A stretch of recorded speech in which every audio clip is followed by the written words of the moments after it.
الحمد لله رب العالمين والصلاة والسلام على سيد الأنبياء والمرسلين محمد وعلى آله وصحبه أجمعين أما بعد وأعوذ بالله من الشيطان الرجيم بسم الله الرحمن الرحيم يا أيها الذين آمنوا اتقوا الله حق تقاته ولا تموتن إلا وأنتم مسلمون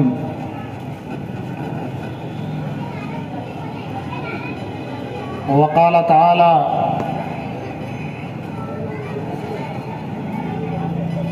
وَلِذَلِكَ فَادْعُ وَاسْتَقِمْ كَمَا أُمِرْتَ وَلَا تَتَّبِعْ أَهْوَاءَهُمْ وقال النبي صلى الله عليه وسلم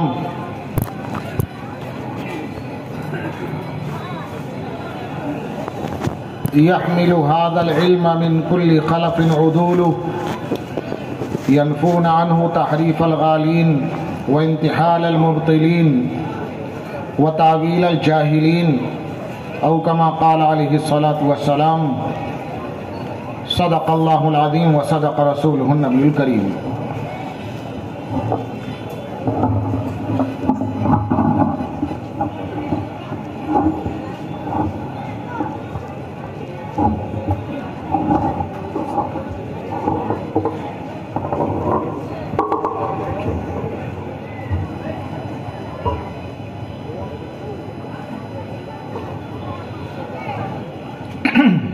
حضرات علماء کرام، بزرگان دین اور نوجوان بھائیوں،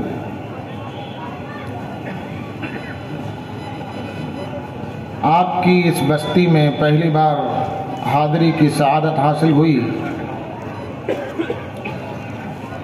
یہ برکت ہے مدرسہ ریاض الجنہ کے ذمہ داران کی۔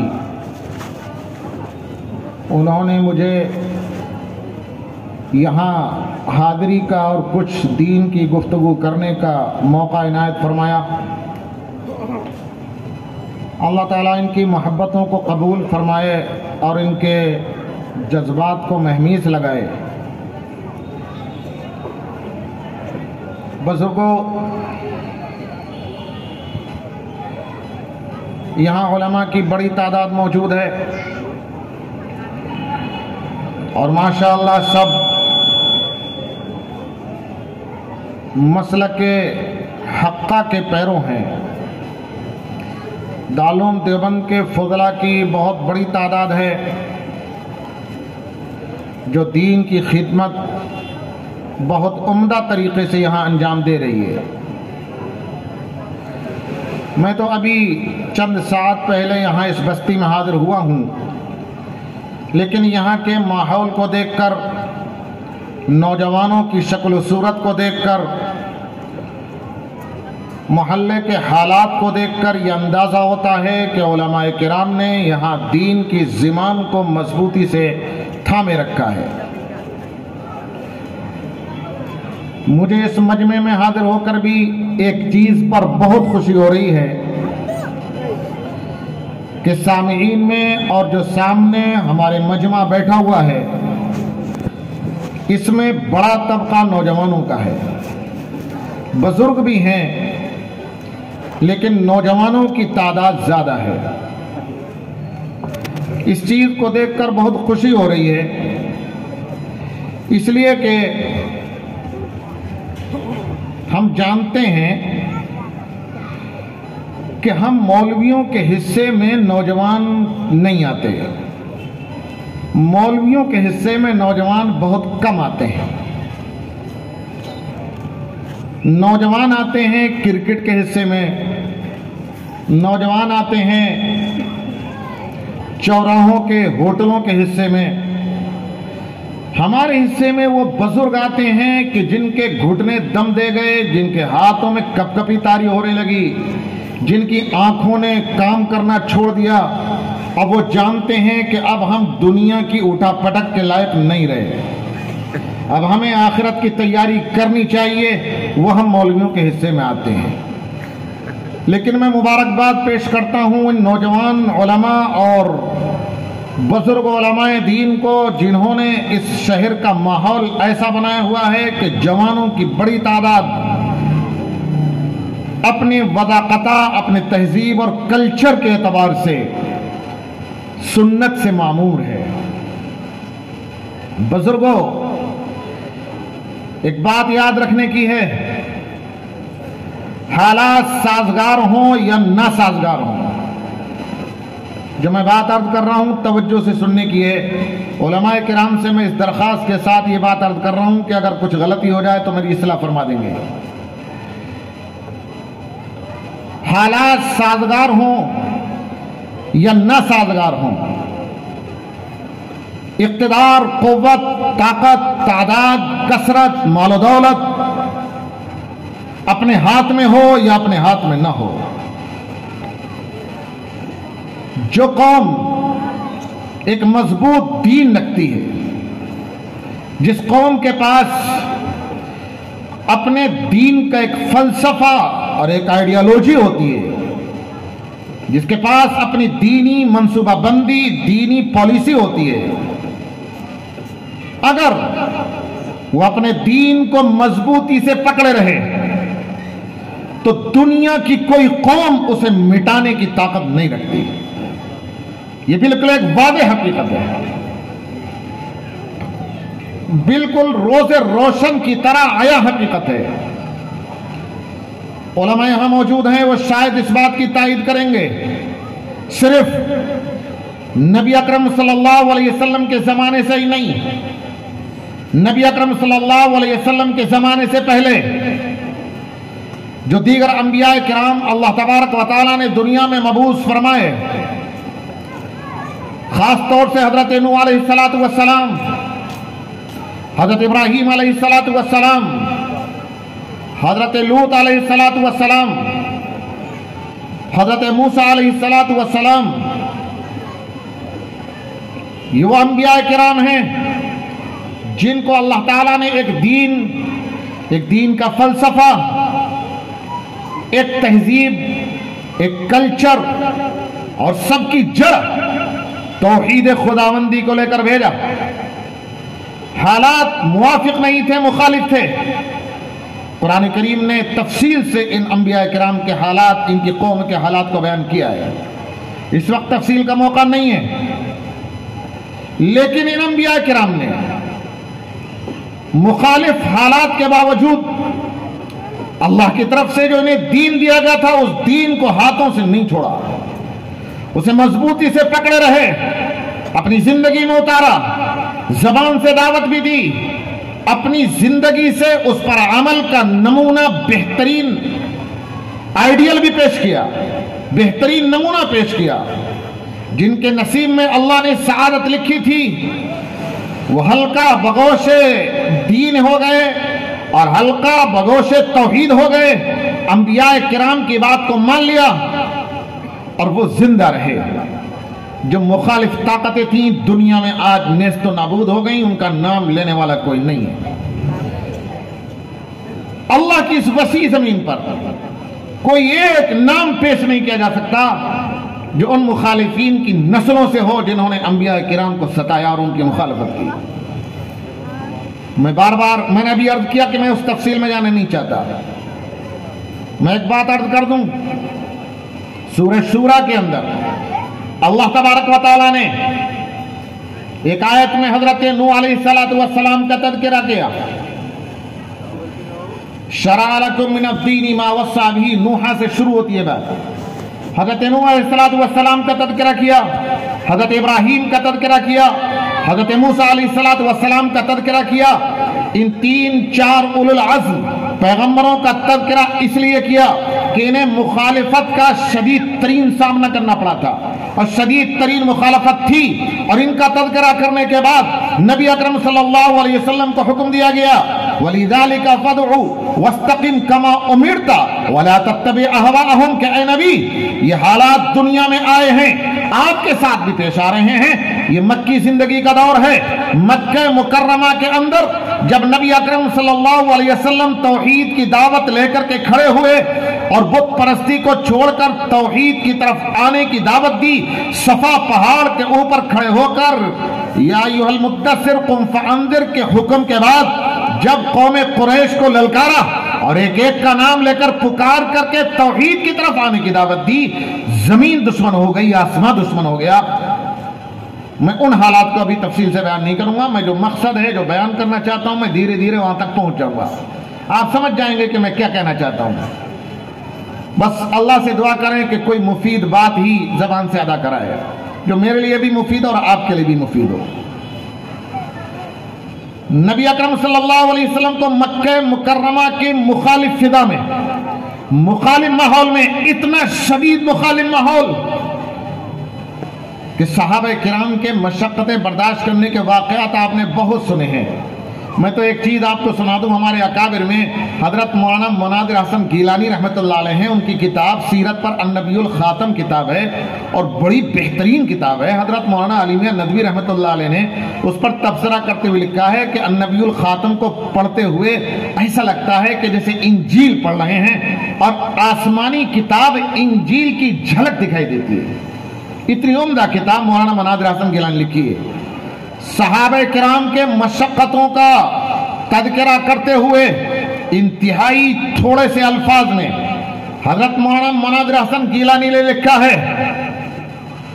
ان کی اس بات کو سمجھنے کے لیے میں ایک بات عرض کر دوں، آج کل میونسپلٹی کے مشینیں، ان کے ٹریکٹر کوڑا وڑا اٹھانے کے لیے ہوتے ہیں، جے سی بی سے کوڑا اٹھایا جاتا ہے اور مشینوں سے کوڑا اٹھایا جاتا ہے، ٹریکٹر میں ٹرکوں میں بھر کر دور لے جا کر ڈال دیا جاتا ہے۔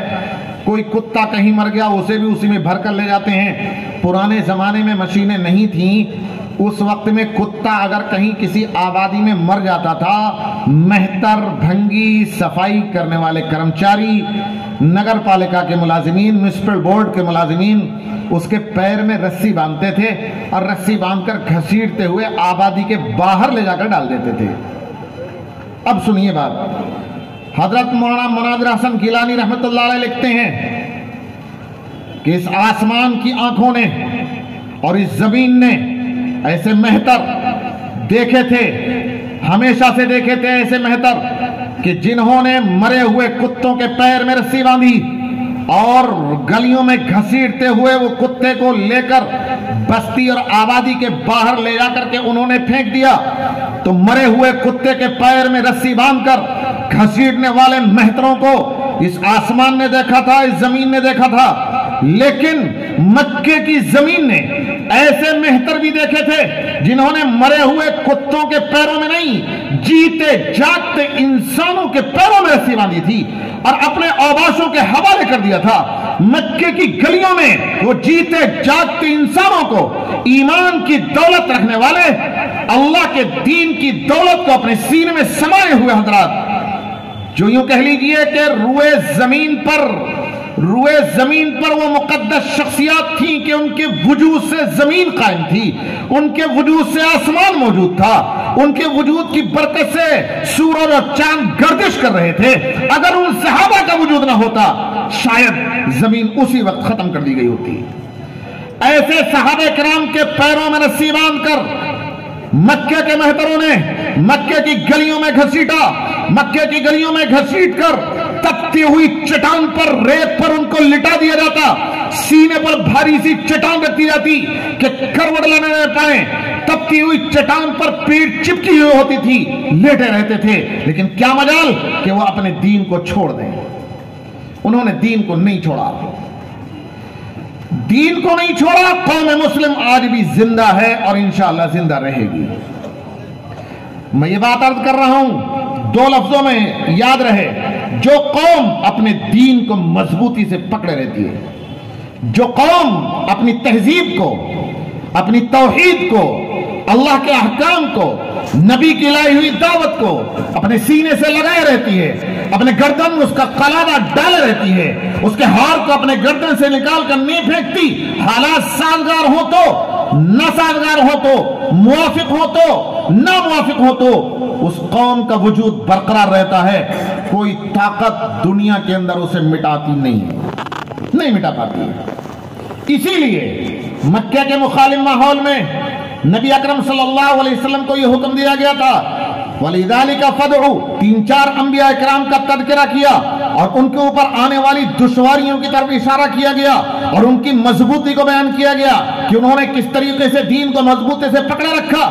اس کے بعد نبی اکرم صلی اللہ علیہ وسلم کو حکم ہوا فَلِذَلِكَ فَادْعُوا، اسی وجہ سے آپ تو دعوت کا کام کرتے رہیے، دعوت کا کام کرنے سے نہ روکیں اور توحید کی طرف بلاتے رہیے، بتوں کو چھوڑ کر ایک اللہ کی عبادت کی طرف لوگوں کو لاتے رہیے، وَاسْتَقِمْ كَمَا أُمِرْتَ، اور آپ مضبوطی سے پکڑے رہیے دین کو اسی طریقے سے جس طریقے سے آپ کو حکم دیا گیا ہے، کوئی کمی زیادتی اس میں نہ ہونے پائے۔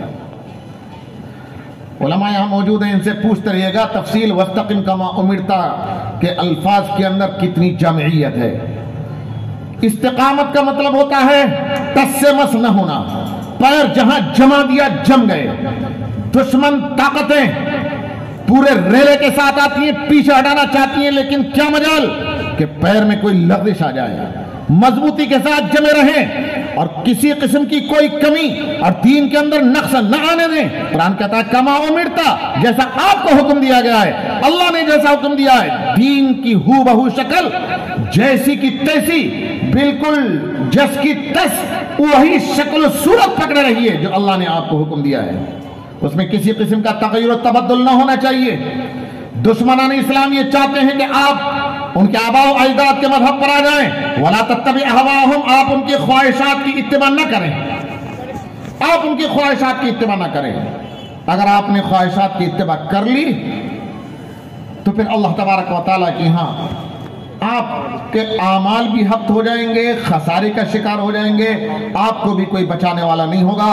اور یہ کہا وَقُلْ آمَنْتُ بِمَا أَنزَلَ اللَّهُ مِنْ كِتَابٍ، آپ تو صدا لگاتے رہیے کہ جو کتاب اللہ نے نازل کی ہے، جو دین اللہ نے نازل کیا ہے، میں تو اس پر ایمان لیا ہوں، تم کچھ بھی کر لو، ہم اس ایمان کو اور اس دولت توحید کو چھوڑنے والے نہیں ہیں۔ یہ حکم دیا قرآن کریم نے۔ میں جہاں تک جانا چاہتا ہوں اور آپ لوگوں کو جہاں تک پہنچانا چاہتا ہوں، ابھی میں وہاں تک پہنچا نہیں ہوں، شاید آپ سوچ رہے ہوں گے پتہ نہیں کیا کیا کہہ رہا ہے۔ میں نے اب تک جو کچھ کہا ہے اس کا کل خلاصہ اتنا سمجھ لیجئے، اللہ نے اپنے نبی کو حکم دیا کہ جیسا ہم نے آپ کو دین دیا ہے، لوگ کچھ بھی کہتے رہیں، وہ کتنی تقاضے کرتے رہیں، آپ کے خلاف اپنے مال و دولت کو استعمال کریں، آپ کے خلاف اپنی طاقت کو استعمال کریں، آپ کے خلاف اپنی اقتدار کو استعمال کریں، آپ کے خلاف اپنی افراد کی کثرت کو استعمال کریں، تعداد کو استعمال کریں، بھیڑ بھاڑ کو استعمال کریں، ازدحام کو استعمال کریں، آپ اپنے پیر میں لغزش نہ آنے دیں، مضبوطی سے اس دین کو پکڑے رہیں۔ اس فلسفے کو اللہ کا شکر ہے امت کے دیندار علماء کرام نبی اکرم صلی اللہ علیہ وسلم سے لے کر آج تک پکڑے ہوئے ہیں، اور اس فلسفے کو پکڑے رہنے کی وجہ سے، استقامت اختیار کرنے کی وجہ سے، مضبوطی سے دین کو پکڑے رہنے کی وجہ سے، کسی بھی قسم کی رتی برابر نقص کو قبول نہ کرنے کی وجہ سے، اپنی طرف سے کسی زیادتی کو بالکل گنجائش نہ دینے کی وجہ سے آج دین اسلام اپنی صحیح شکل میں اللہ کا فضل ہے دنیا میں موجود ہے۔ اور خاص طور سے میں اللہ کا شکر ادا کرتے ہوئے، اللہ کی حمد بیان کرتے ہوئے، اپنے اکابر کی اور اپنے اکابر علماء کرام کی خدمات کو خراج عقیدت پیش کرتے ہوئے یہ کہہ سکتا ہوں کہ دین اپنی اسی شکل میں، جس شکل میں نبی صلی اللہ علیہ وسلم اللہ کے ہاں سے لے کر آئے تھے، جس صحیح شکل میں ہندوستان میں موجود ہے، دنیا کے کسی اور کونے میں اتنی صحیح شکل میں موجود نہیں ہے۔ میں یہ بات بڑے ثبوت کے ساتھ ثابت کر سکتا ہوں، اور مجھے اس پر انشراح ہے، بالکل مجھے شرح صدر ہے۔ میں یہ بات گارنٹی کے ساتھ کہہ سکتا ہوں کہ جو اسلامی مملکتیں ہیں، جو اسلامی ممالک ہیں، جہاں مسلمانوں کی حکومتیں قائم ہیں، چاہے خلیج کے ممالک ہوں، چاہے سعودی ملک ہی کیوں نہ ہو، جس صحیح شکل و صورت میں اور بالکل اللہ اور اللہ کے رسول کی منشا اور مرضی کے مطابق ہمارے اکابر کی خدمات کے طفیل صحیح شکل میں جس طریقے سے دین ہمارے ہندوستان میں موجود ہے کسی اسلامی ملک کے اندر بھی موجود نہیں ہے. غیر اسلامی ملکوں کو تو چھوڑ دیجیے. میں تھوڑی سی بات آگے بڑھاؤں. اللہ نے حکم دیا تھا کہ وَاسْتَقِمْ كَمَا أُمِرْتَ, جیسا آپ کو حکم دیا گیا ہے اسی راستے پر جمے رہنا ہے. کوئی کمی زیادتی نہیں ہونے دینا ہے, نہ زیادتی ہو نہ کمی ہو. نبی اکرم صلی اللہ علیہ وسلم سے لے کر میں نے تھوڑی دیر پہلے ابھی عرض کیا تھا اس دور تک ہر زمانے میں کوششیں ہوتی رہیں کہ دین کے اندر یا تو کمی کر دی جائے یا زیادتی کر دی جائے, دین کے منور چہرے کو داغدار کر دیا جائے, دین اسلام کے بے داغ دامن کے اوپر دھبے لگا دیا جائیں, یا تو قطر بیوت کر کے کمی کر کے اس کی شبیہ خراب کر دی جائے, یا اس میں زیادتی کر کے دین کا حلیہ بگاڑ دیا جائے. لیکن اللہ کا فضل رہا اور اس دین کو قیامت تک چونکہ باقی رہنا ہے اور قرآن کریم کو بھی اپنی اصلی شکل میں قیامت تک باقی رہنا ہے, اللہ نے اس کی حفاظت کی ذمہ داری لے لی ہے. ہر زمانے میں امت مسلمہ کے اندر ایسے افراد ہوتے رہے جنہوں نے دین کے اندر آنے والی کمیوں کو دور کیا, زیادتیوں کو بھی دور کیا اور دین کو اپنی صحیح شکل پر لے آئے. یہ ایک فطری سی بات ہے, جب کوئی چیز پرانی ہو جاتی ہے تو اس میں کچھ نہ کچھ اصلاح کی ضرورت پڑتی ہے. یہ مسجد بنی ہوئی کھڑی ہے, اب نہ صحیح 10 سال بعد, صحیح 20 سال بعد, صحیح 50 سال کے بعد صحیح اس کا کہیں سے پلاسٹر گرے گا, کچھ چھت میں دراڑیں پڑیں گی, کچھ دیواروں کے اندر دراڑیں پڑیں گی, اس کی مرمت کی ضرورت پیش آئے گی. کچھ غفلت برتنے والے حضرات کی غفلت کی بھی شکار ہو سکتی ہے, لیکن پھر اچانک اللہ تبارک و تعالیٰ کسی درد مند کو کھڑا کر دیں گے جو یا تو مرمت کر دے گا یا مسجد کو شہید کر کے دوبارہ سے مضبوط شکل میں اٹھا کر کھڑا کر دیتا ہے. بالکل اسی طریقے سے جب کوئی دین پر کام کرنے والی کوئی تنظیم, کوئی ادارہ, کوئی تحریک دین کو لے کر چلتی رہتی ہے, اس پر ایک لمبا زمانہ گزرتا ہے تو اس میں کچھ نہ کچھ پلاسٹر میں کمی آ جاتی ہے, پلاسٹر گرنے لگتا ہے, کچھ نہ کچھ چھت کے اندر بھی بال پڑنے لگتے ہیں, کچھ نہ کچھ دیواروں کے اندر بھی دراڑیں آنے لگتی ہیں. نبی اکرم صلی اللہ علیہ وسلم نے فرمایا تھا کہ ہر 100 سال پر اللہ تبارک و تعالیٰ ایک ایسے عالم دین کو بھیجا کریں گے کہ جو 100 سال میں آنے والی کمیوں کو دور کیا کرے گا. نبی صلی اللہ علیہ وسلم نے فرمایا تھا. میں پوری تاریخ آپ کے سامنے تھوڑے سے وقت میں نہیں بیان کر سکتا. ابھی ایک طالب علم, جس وقت میں اسٹیج پر آیا ہوں اس وقت میں ایک طالب علم یہاں تقریر کر رہا تھا.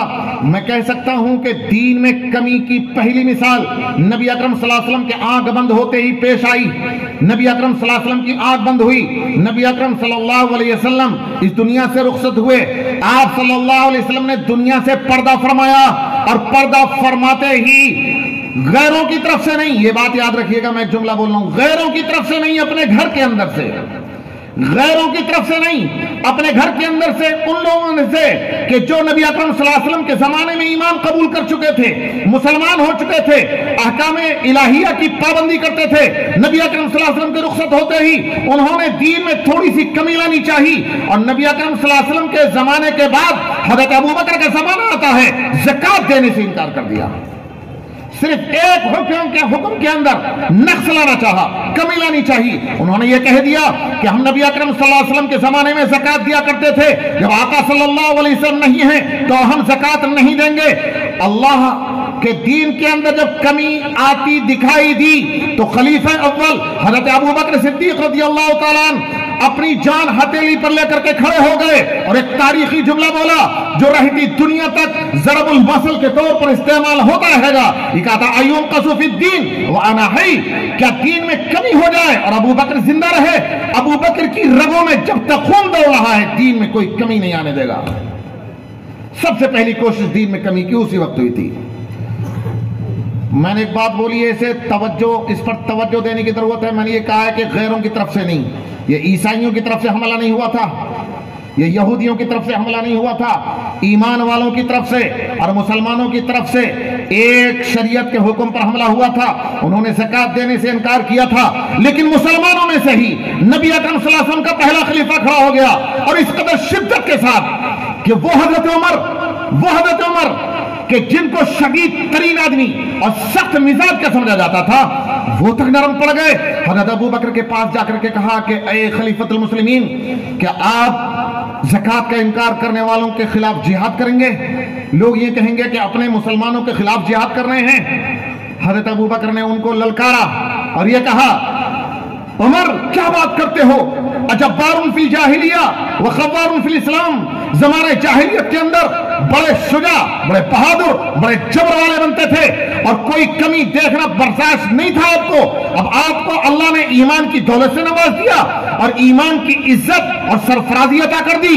اب دین کے اندر کمی ہو رہی ہے تو آپ میرے سامنے یہ مطالبہ لے کر آئے ہیں کہ جہاد سے رک جائیے اور زکوٰۃ کا انکار کرنے والوں کے خلاف لشکر روانہ مت کیجئے. جبار فی الجاہلیہ وخوار فی الاسلام. زمانے جاہلیت میں تو بڑے زبردست اور بہادر بنتے تھے اور اسلام کے اندر اب ذلت اور خاری اختیار کرو گے. اس وقت فرمایا تھا کہ عمر، اگر تم میں سے کوئی ایک آدمی بھی میرا ساتھ نہیں دے گا، تعداد پر میں بھروسہ نہیں کروں گا، کثرت پر میں بھروسہ نہیں کروں گا، اکیلا میدان میں اتر جاؤں گا اور جب تک پورے دین کو نافذ نہیں کر دوں گا چین کی سانس نہیں لوں گا. یا تو شہید ہوگا ابو بکر، یا تو اپنی جان کو قربان کرے گا، یا پھر دین کو مکمل شکل میں دیکھے گا، دین میں کوئی کمی نہیں آنے دے گا. بات آگے بڑھائیے. اس کے بعد دین میں میں آپ کو تاریخ بتلانا چاہتا ہوں اپنوں کی، کہ اپنوں نے کیا کیا کیا ہے. اغیار کی چھوڑ دیجیے، میں عیسائیت پر نہیں جانا چاہتا، یہودیت پر بھی نہیں جانا چاہتا کہ عیسائیت نے اسلام کے خلاف کیسی کیسی سازشیں کی ہیں، یہودیت نے اسلام کے خلاف کیسی کیسی سازشیں کی ہیں. اپنوں نے کیا کیا کیا ہے. تھوڑے دنوں کے بعد ایک زمانہ آ جاتا ہے امام احمد ابن حنبل کا. میں موٹے موٹے واقعات سنا رہا ہوں ورنہ بیچ میں اور بھی بہت کچھ ہوا ہے، وقت نہیں ہے کہ پوری تاریخ بیان کی جائے. تھوڑے دنوں کے بعد امام احمد ابن حنبل کا زمانہ آتا ہے. اقتدار کی طرف سے، اور غیروں کا اقتدار نہیں تھا، مسلمانوں کا اقتدار تھا. ہارون رشید کا بیٹا مامون الرشید تخت پر براجمان ہے، تخت نشین ہے. مامون الرشید کی طرف سے ایک عجیب فتنے کی تائید کی گئی اور ایک عجیب فتنے کو طاقت دی گئی، قوت فراہم کی گئی، پشتپناہی کی گئی. ایک عجیب و غریب فرقہ تھا، وہ یہ کہتا تھا کہ قرآن کریم مخلوق ہے، جیسے ساری مخلوق فنا ہوگی اسی طریقے سے قرآن کریم بھی فنا ہو کر کے رہے گا. امام احمد ابن حنبل کی قوت ایمانی کھڑی ہو گئی، اس سے مقابلہ کرنے کے لیے اکیلا ایک فرد واحد پوری حکومت سے ٹکرا گیا. مامون الرشید کے پاس توپ تفنگ بھی تھا، فوج بھی تھی، دولت بھی تھی، کثرت بھی تھی، سب کچھ تھا، لیکن قوت ایمانی امام احمد ابن حنبل کے پاس تھی. علماء جانتے ہیں، آپ ان سے پوچھتے رہیے گا. امام احمد ابن حنبل رحمۃ اللہ علیہ نے آنے والے شدت کو، غلو کو، نقص کو دور کیا اور صحیح شکل اور صحیح شبیہ اسلام کی امت کے سامنے پیش کر دی اور آج بھی موجود ہے. آگے بڑھیں، ہندوستان میں آ جائیے. ہندوستان میں، ہمارے ہندوستان کے اندر اسلام آیا اولیاء اللہ کے ذریعے، صوفیاء کرام کے ذریعے، اسلامی تاجروں کے ذریعے. بعضی تاریخی روایات کے اندر یہ آتا ہے کہ کچھ چند صحابہ بھی ہندوستان آئے ہیں. اگرچہ وہ روایتیں بہت زیادہ مضبوط نہیں ہیں، لیکن بعضی روایتوں سے پتہ چلتا ہے کہ صحابہ کرام بھی ہندوستان آئے ہیں. تابعین کا آنا تو ثابت ہے. اسلامی تاجر تجارت کے لیے ہندوستان میں آئے. ان کی عملی زندگی کو دیکھ کر، ان کی وفاداری کو دیکھ کر، ان کی امانت داری کو دیکھ کر، ان کی دیانت داری کو دیکھ کر، ان کی سچائی کو دیکھ کر یہاں کے غیر مسلموں نے اسلام قبول کر لیا، حلقہ بگوش اسلام ہو گئے. صوفیاء کرام آئے، اولیاء اللہ آئے، خواجہ معین الدین چشتی رحمت اللہ علیہ آئے، دیگر اولیاء اعظام ہندوستان کی زمین پر پیر رکھتے ہیں اور انہوں نے اپنی زندگی سے اسلام کا نمونہ پیش کیا. یہاں کے لوگوں نے ان کی سچی پکی امانتداری کی زندگی کو دیکھ کر اسلام کو اپنے سینے سے لگا لیا. لاکھوں کی تعداد میں اولیاء کرام کے ہاتھوں پر یہاں کے غیر مسلمین نے اسلام کو قبول کیا اور اسلام ماننے والوں کی بہت بڑی تعداد ہندوستان کے اندر ہو گئی، جیسا کہ آج دکھائی دیتی ہے. ہندوستان کے اندر اسلام اولیاء اللہ کی زندگیوں کو دیکھ کر پھیلا ہے، کسی اور چیز کے اس میں دخل نہیں ہے. پھر ایک دن وہ بھی آیا کہ ہندوستان کے اندر اسلام کو اقتدار اور طاقت حاصل ہو گیا، طاقت حاصل ہو گئی، اقتدار حاصل ہو گیا، مسلمانوں کی حکومت قائم رہی۔ ہوتا یہ ہے، صرف میں ایک بات پر توجہ دلانا چاہتا ہوں، ہوتا صرف یہ ہے کہ اقتدار ہاتھ میں ہو، حکومت اپنے ہاتھ میں ہو، طاقت اپنے ہاتھ میں ہو، فوج اپنے ہاتھ میں ہو، سکہ اپنا چلتا ہو، ہر اعتبار سے مضبوطی اگر حاصل ہو دین کو، تو دین کے بہت سے احکام نافذ کرنے میں آسانی اور سہولت ہوتی ہے۔ اور اگر طاقت اور اقتدار نہ ہو تو پھر صحابہ کے نقش قدم پر چل کر مشقتیں برداشت کر کے دین کو نافذ کرنا پڑتا ہے۔ اتنی سی بات ہے، بس ظاہر سی بات ہے، صحابہ کا نمونہ اور ان کی جیسی قربانیاں اور ان کی زندگیوں کو سامنے رکھ کر اپنی جان کی قربانی، اپنی مال کی قربانی، ہر چیز کی قربانی دے کر اسلام کو اگر ہم نافذ کریں گے تو ہمیں آخرت میں اللہ تبارک و تعالی اپنے فضل و کرم سے جو مقام دیں گے۔ ظاہر سی بات ہے، اقتدار ہاتھ میں ہو، آسانی کے ساتھ اسلام نافذ ہو جائے تو شاید اتنا ثواب اس میں نہ ملے، بلکہ ظاہر سی بات ہے کہ جتنی مشقت ہوگی اتنا زیادہ ثواب ہوگا۔ اقتدار بھی ہاتھ میں آیا، لیکن ایک وقت وہ آیا، میں آپ سے بار بار کہہ رہا ہوں کہ میں آج ان فتنوں کی طرف تھوڑا تھوڑا اشارہ کر رہا ہوں کہ جو اپنوں سے اٹھے ہیں، کسی غیر سے نہیں، اپنوں سے اٹھے ہیں، کسی غیر سے نہیں اٹھے، ان کی طرف میں اشارہ کر رہا ہوں۔ ہندوستان میں اقتدار اپنا تھا اور چل رہا تھا، مسلمانوں کو اسلامی احکام کے نفاذ کے اندر بڑی سہولت تھی، لیکن اچانک اللہ تبارک و تعالیٰ کو امتحان مقصود ہوا، ابتلا مقصود ہوا۔ اللہ تبارک و تعالیٰ نے امتحان لینا چاہا کہ ہندوستان کے اندر دیکھیں کتنے بندے ہیں کہ جو صحیح دین کو اختیار کرتے ہیں یا اقتدار کی منشا کے پیچھے چلتے ہیں۔ اکبر کا دور آ گیا، اکبر کے دور میں اکبر نے خود اسلام کو نقصان پہنچانا چاہا، بلکہ پہنچانے کے تمام اسباب اختیار کیے، اپنی طرف سے، اپنی حکومت کی طرف سے ایک نئے دین کو ایجاد کیا جس میں صرف اسلام کی جگہ نہیں تھی، اسلام کے ساتھ ساتھ 3-4 اور مذاہب اور ادیان کو شامل کر کے ایک نیا دین بنا لیا۔ اس نئے دین کا نام دین الہی رکھا اور ہندوستان کے اندر اس کو نافذ کرنے کی کوشش کی۔ دربار میں رہنے والے، جی حضوری کرنے والے، حاشیہ نشی اور مجلس میں بیٹھنے والے، وزارتوں کو سنبھالنے والے، عہدوں کے طالب اور حب جاہ کے شکار، مال و دولت کے شکار لوگوں نے اکبر کے دین کو بھی قبول کر لیا۔ اللہ کا شکر ہے ہندوستان کی عوام نے اس کے دین کو ایک نگاہ بھی اٹھا کر نہیں دیکھا۔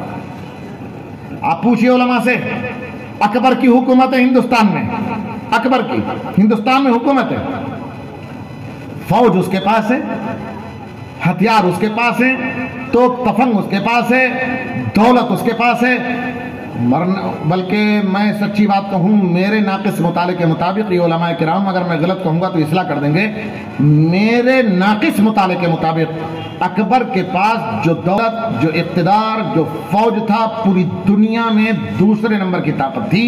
پہلی ترکی خلافت کو حاصل تھی، خلافت عثمانیہ کو پہلے نمبر کی طاقت اس زمانے میں حاصل تھی، نہ عیسائیوں کو نہ یہودیوں کو، اور دوسرے نمبر کی طاقت اگر حاصل تھی تو اکبر کو حاصل تھی۔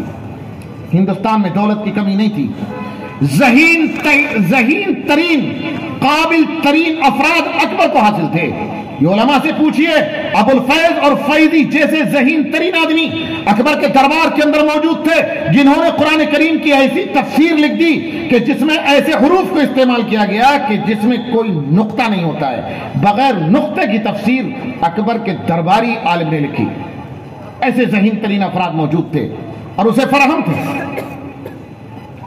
ایران سے بڑے اعلیٰ ترین منطق و فلسفے کے ماہرین کو ہندوستان کے اندر لایا گیا، ملا مبارک جیسے لوگ اس کو فراہم تھے، بیربل جیسے برہمہ دماغ بھی اس کو حاصل تھے، برہمہ دماغ۔ میں کہہ سکتا ہوں کہ اعلیٰ ترین دنیا کے دماغ اکبر کو حاصل تھے، اور اعلیٰ ترین دماغوں کو استعمال کر کے اپنی حکومت اور طاقت کے تمام اسباب و وسائل کو اختیار کر کے اس نے دین الہی ایجاد کیا اور دین الہی کو نافذ کرنا چاہا۔ میں نے ابھی عرض کیا کہ درباری لوگوں نے اپنی زندگی میں اس کو اتارنا بھی چاہا، اس کو قبول بھی کر لیا، لیکن ہندوستان کے وہ عوام اور ہندوستان کے وہ علماء جو نبی اکرم صلی اللہ علیہ وسلم کی محبت کو، ان کی سنتوں کو دلوں میں رچائے بسائے ہوئے تھے، جن کے سینوں کے اندر قرآن کی دولت تھی، انہوں نے اس کو قبول نہیں کیا اور تمام تر طاقت کے باوجود اکبر سے مقابلہ کرنے کے لیے کھڑے ہو گئے۔ سرہند سے ایک آواز اٹھی جن کا نام شیخ احمد ابن عبد الاحد سرہندی ہے۔ شیخ احمد سرہندی سرہند سے اٹھے اور انہوں نے اکبر کے خلاف مقابلہ کرنے کا بگل بجا دیا، پورے ہندوستان کو سنبھالا، براہ راست اکبر کو خطاب کر کے خطوط پر خطوط لکھے،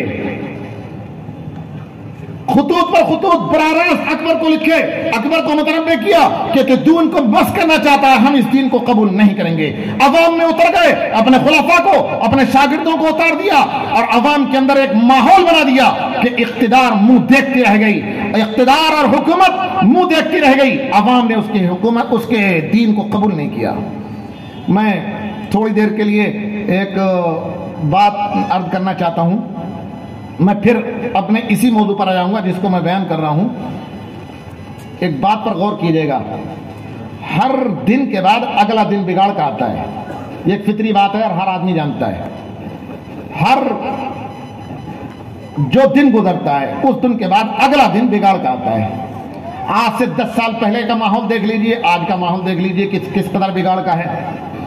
لیکن اس وقت جب اکبر کی حکومت کے بعد کا زمانہ ہے، ایک عجیب و غریب بات ہے، اس عام اصول سے ہٹ کر ماحول پایا گیا، عام اصول سے ہٹ کر۔ یہ شیخ احمد سرہندی رحمت اللہ علیہ کی محنتوں اور کاوشوں کی برکت تھی۔ اکبر کے بعد اس کا بیٹا جہانگیر آیا، خود اس جہانگیر نے اپنے باپ کے اکبر کے دین کو نکار دیا۔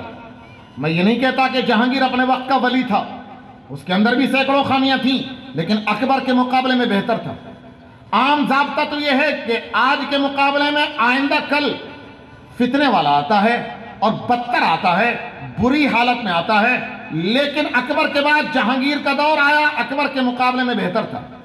میں پھر وضاحت کر دوں، میں اکبر کو ولی نہیں مانتا، اور میں یہ نہیں کہتا ہوں کہ جہانگیر کو میں ولی نہیں مانتا، میں یہ نہیں کہہ رہا ہوں کہ اکبر کے مقابلے میں مکمل متبع شریعت تھا جہانگیر، لیکن اکبر سے بہتر تھا۔ جہانگیر کے بعد شاہجہاں آیا، تمام تر اس کی خرابیوں کے باوجود وہ جہانگیر سے بھی بہتر تھا۔ اور جہانگیر کے بعد جب حضرت اورنگزیب عالمگیر رحمت اللہ علیہ کا دور آیا ہے تو وہ دور شریعت کی صحیح شبیہ پیش کرنے کا بہترین دور تھا، بہترین دور تھا۔ شیخ علی طنطاوی عرب کے ایک مشہور عالم ہیں، ادیب ہیں، انہوں نے اپنے عربی کے مضمون میں لکھا ہے کہ میرا دل یہ چاہتا ہے کہ میں یہ عرض کر دوں کہ حضرت عمر ابن عبدالعزیز کو اگر 5واں خلیفہ راشد کہا جا سکتا ہے تو اورنگزیب عالمگیر کو 6واں خلیفہ راشد کہنے کا مجھے حق ملنا چاہیے۔ یہ شیخ علی طنطاوی لکھتے ہیں حضرت اورنگزیب عالمگیر رحمت اللہ علیہ کے بارے میں۔ یہ کیا چیز تھی؟ یہ کیا چیز تھی؟ اقتدار تو دین اسلام کو ختم کرنے کے در پہ تھا، لیکن اکبر کے مرنے کے بعد اس کے بیٹے نے کچھ سنبھالا، پوتے نے اور سنبھالا، پڑپوتے، اور جب اورنگزیب عالمگیر آئے تو مکمل شریعت کو صحیح شکل میں ہندوستان کے اندر پیش کر دیا، علماء کی جماعت کو بنا کر فتویٰ عالمگیری پیش کر دیا۔ یہ ساری محنت اور جد و جہد کی برکت تھی شیخ احمد سرہندی رحمت اللہ علیہ کی۔ یہ علماء جانتے ہیں تاریخ والے کہ اورنگزیب عالمگیر رحمت اللہ علیہ خواجہ محمد معصوم سرہندی کے ہاتھ پر باضابطہ بیعت تھے، جو شیخ احمد سرہندی کے سلسلے کے اور عزیز ترین بھی ہیں، رشتہ دار بھی ہیں۔ خیر، اور آگے بڑھیے، میں یہ عرض کر رہا ہوں کہ جب بھی دین کے اندر کوئی خرابی آئی ہے تو امت کے اندر علماء کا ایک طبقہ کھڑا ہوا ہے جس نے وَاسْتَقِمْ كَمَا أُمِرْتَ کے اوپر عمل کر کے دکھایا ہے کہ مضبوطی سے، استقامت کے ساتھ، مضبوطی کے ساتھ دین کو اسی طریقے سے پکڑے رہیے جس طریقے سے آپ کو حکم اللہ کی طرف سے دیا گیا ہے۔ شیخ احمد سرہندی نے ہندوستان میں دین کی حفاظت کی، ہوتے ہوتے حضرت اورنگزیب عالمگیر رحمت اللہ علیہ کے بعد اقتدار کے اندر مسلمانوں کی حکومت میں کمزوری آ گئی، کچھ خانہ جنگی ہو گئی۔ خانہ جنگی کو دیکھ کر اور حکمرانوں کی عیاشی کو دیکھ کر، ان کے دنیا کے اندر مشغول ہونے کو دیکھ کر، دین کے مقابلے میں دنیا پرستی کو دیکھ کر انگریزوں نے ہمت کی اور ہندوستان پر انگریزوں نے قبضہ کر لیا۔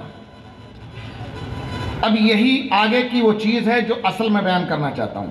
میں نے تھوڑی سی تاریخ اوپر سے بیان کی ہے، اور میں ہمیشہ سے یہ بات بتلا رہا ہوں شروع سے کہ میں ان فتنوں کا ذکر کر رہا ہوں جو دوسروں کی طرف سے نہیں، اپنوں کی طرف سے اور اپنے گھر سے اٹھے ہیں، اپنے گھر سے اٹھے ہیں، ان کا تذکرہ میں کر رہا ہوں۔ انگریزوں کا دور آیا، انگریزوں نے پورے ہندوستان کے اوپر قبضہ کر لیا، لیکن شاہ ولی اللہ محدث دہلوی سے جو ایک فکر صحیح دین کو پیش کرنے کی چل رہی تھی، اور جو علماء کا طبقہ اس فکر کو اپنے کانوں پر لیے ہوئے تھا اور اپنے دل و دماغ میں بسائے ہوئے تھا، ان علماء کرام نے انگریزوں سے جہاد کرنے کا، دوبارہ اسلامی حکومت قائم کرنے کا فیصلہ کیا، بہت جہاد کیا۔ دسیوں میدانوں کے اندر علماء کرام نے انگریزوں کا مقابلہ کیا ہے۔ ہمارے دارالعلوم دیوبند کے بانی حضرت مولانا محمد قاسم نانوتوی رحمۃ اللہ علیہ، حضرت مولانا رشید احمد گنگوئی رحمۃ اللہ علیہ، حضرت حافظ ضامن شہید رحمۃ اللہ علیہ، ان سب کے پیر حضرت حاجی امداد اللہ صاحب مہاجر مکی جو حافظ ضامن شہید صاحب کے پیر بھائی ہیں، حضرت مولانا قاسم نانوتوی حضرت مولانا رشید گنگوئی رحمہ اللہ کے پیر ہیں، ان کے شیخ ہیں۔ ان حضرات نے شاملی کے میدان میں انگریزوں کا مقابلہ کیا اور ان کے دانت کھٹے کر دیے، کچھ اسباب کی کمی کی وجہ سے، کچھ اپنوں کی غداری کی وجہ سے اس میں کامیابی نہیں مل سکی۔ ہمیں اعتراف ہے کہ ناکامی کا سامنا کرنا پڑا، لیکن انگریزوں کو یہ باور کر دیا کہ ہندوستان کے اندر تمہارے لیے پیر جمانا اور حکومت قائم رکھنا اور حکومت کو مضبوط کرنا، اپنے عیسائی مذہب کو ہندوستان میں نافذ کرنا آسان نہیں ہے۔ یہ ثابت کر دیا ان کے سامنے، اور وہ سوچنے پر مجبور ہوئے۔ میں عرض کر رہا ہوں کہ وقت بہت مختصر سا ہے، میں پوری تاریخ کو آپ کے سامنے نہیں بیان کر سکتا، اشارے میں کر رہا ہوں، آپ ان علماء کرام سے تفصیلات پوچھتے رہیے گا۔ دیکھیے، دین کی تاریخ تو بہت لمبی ہے، پورا دین جو 23 سال میں آیا ہے، 23 منٹ یا 1 گھنٹہ 23 منٹ میں کوئی کیا بیان کر سکتا ہے؟ کچھ بھی بیان نہیں کر سکتا، تھوڑا اشارہ دے سکتا ہے، آپ کو ہلکی سی لائٹ دے سکتا ہے، وہی میں کوشش کر رہا ہوں۔ اللہ کرے کہ کچھ کام کی بات ہو جائے اور کچھ بات سمجھ میں آ جائے۔ جب انگریزوں نے یہ دیکھا کہ ہندوستانی مسلمانوں کے اندر جہاد کا جذبہ ہے اور ہماری حکومت اس وقت تک مضبوط نہیں ہو سکتی جب تک کہ ان مسلمانوں کے دل و دماغ سے مذہب کو نہ نکال دیا جائے، ان کے دل و دماغ سے مذہب کو نکالنے کی سعی کرنی چاہیے۔ بہت ساری انہوں نے اسکیمیں لائیں، نافذ کی، اور بہت ساری تجاویز ہندوستان کے اندر انہوں نے نافذ کرنی چاہیے۔ ایک ترکیب یہ بھی کی کہ علماء سے پسند کرنے کے لیے کچھ لوگوں کو کھڑا کر دیا جنہوں نے علماء کے خلاف کفر کے فتوے داغنے شروع کر دیے، کسی کو نبی بنا کر کے کھڑا کر دیا، کسی کو کچھ اور مسائل لے کر کے کھڑا کر دیا۔ ایک کام یہ کیا کہ انگلینڈ سے، برطانیہ سے عیسائی پادریوں کو لا کر ہندوستان کے اندر عیسائی مذہب کی خوبیوں کو بیان کرنا شروع کیا اور اسلام کے اوپر اعتراضات کرنا شروع کیے۔ اس وقت میں حضرت مولانا رحمت اللہ کیرانوی رحمت اللہ علیہ، ہمارے دارالعلوم دیوبند کے بانی حضرت مولانا محمد قاسم نانوتوی رحمت اللہ علیہ میدان میں اترے، عیسائی پادریوں سے مقابلے کیے، اسلام کی خوبیوں کو بیان کیا اور عیسائیت کی کمزوریوں کو لوگوں کے سامنے بیان کیا، اور عیسائیت کے اندر جو تحریفیں ہو چکی تھیں دلائل کے ساتھ لوگوں کے سامنے بیان کیا۔ جب وہ ان کی اسکیم بھی کامیاب ہوتے دکھائی نہ دی، انہوں نے پھر میٹنگ کی، پھر مشورہ کیا کہ کرنا کیا ہے۔ اب سنیے اصل چیز کیا ہے۔ اب انگلینڈ سے، برطانیہ سے ایک عالی دماغ آدمی کو، انتہائی عیار قسم کا شاطر دماغ آدمی، ماہر تعلیم انگلینڈ سے لایا گیا، جس کا نام ہے لارڈ میکالے۔ اس کو لایا گیا، کلکتے کی بندرگاہ پر آ کر کے اترا۔ تاریخ، ہندوستانی تاریخ پڑھنے والے جانتے ہیں، برطانیہ کی حکومت کی طرف سے ہندوستان میں وائس رائے جو ہوا کرتا تھا وہی ہر چیز کا، ہر ٹھنڈے گرم کا مالک ہوتا تھا، ہر فیصلہ وہی لیتا تھا، اس کا کوئی مشیر نہیں ہوا کرتا تھا۔ وائس رائے کی کونسل کا پہلا ممبر لارڈ میکالے کو بنایا گیا۔ یوں کہہ لیجئے کہ ہندوستان میں پہلا وہ شخص تھا کہ جس کو وائس رائے کی طرف سے کوئی عہدہ ملا اس سے پہلے کسی اور کو کوئی عہدہ نہیں دیا گیا تھا۔ ہندوستان میں وائسرائے نے اسے اپنا مشیر بنایا اور کونسل کا پہلا ممبر بنایا، اس کے بعد اور ممبر بھی بنے۔ تاریخ کی کتابوں سے پتہ چلتا ہے 50 ارکان اس نے اپنی کونسل کے منتخب کیے، اور لارڈ میکالے جو ماہر تعلیم تھا اسے ذمہ داری دی گئی کہ ہندوستان کے اندر کوئی تعلیم کا ایسا نظام نافذ کیا جائے کہ جس سے مسلمانوں کے اندر اور یہاں کے لوگوں کے اندر انگریزوں کی جو دشمنی بھری ہوئی ہے اور انگریزوں سے مقابلہ کرنے کے لیے جو یہاں کے عوام کھڑے ہو جاتے ہیں، یہ ہندوستان کے عوام انگریزوں کے وفادار ہو جائیں اور انگریزوں کی مخالفت ان کے دل و دماغ سے نکل جائے۔ اب لارڈ میکالے ایک نظام تعلیم لاتا ہے اور ایک تعلیمی پالیسی لاتا ہے۔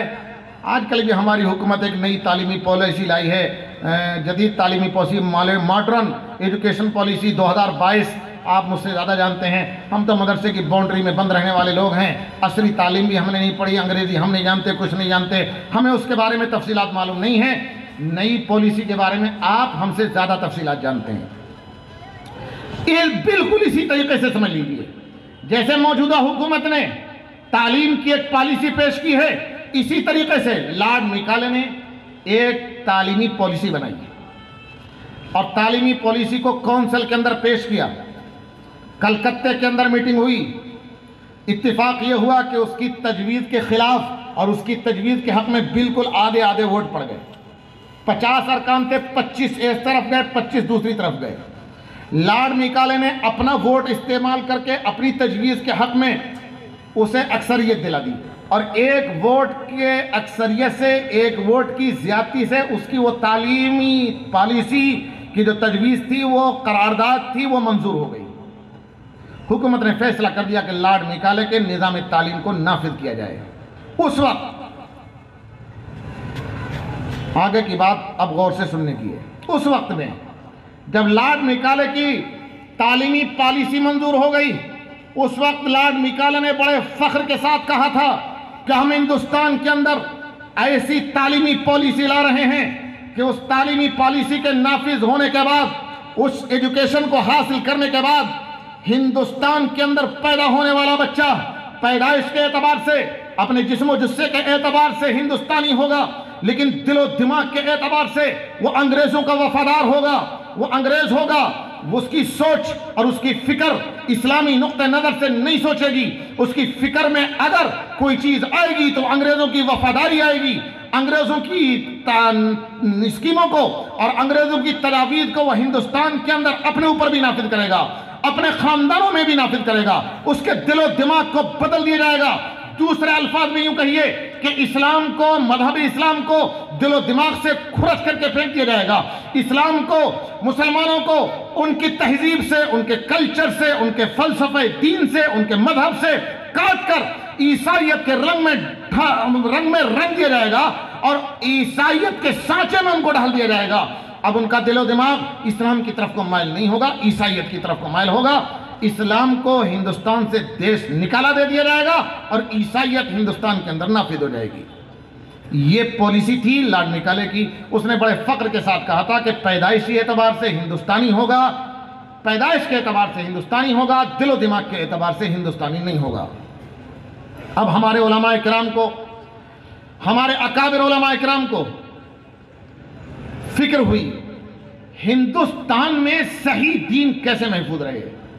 اللہ کا حکم تھا وَاسْتَقِمْ كَمَا أُمِرْتَ، نبی اکرم صلی اللہ علیہ وسلم کو اور نبی اکرم صلی اللہ علیہ وسلم کے واسطے سے تمام امت کو کہ جو اللہ نے حکم دیا ہے، اللہ نے جو دین دیا ہے، بالکل چونکہ تم اسے دین کے اوپر مضبوطی سے قائم رہنا ہے، استقامت اختیار کرنی ہے۔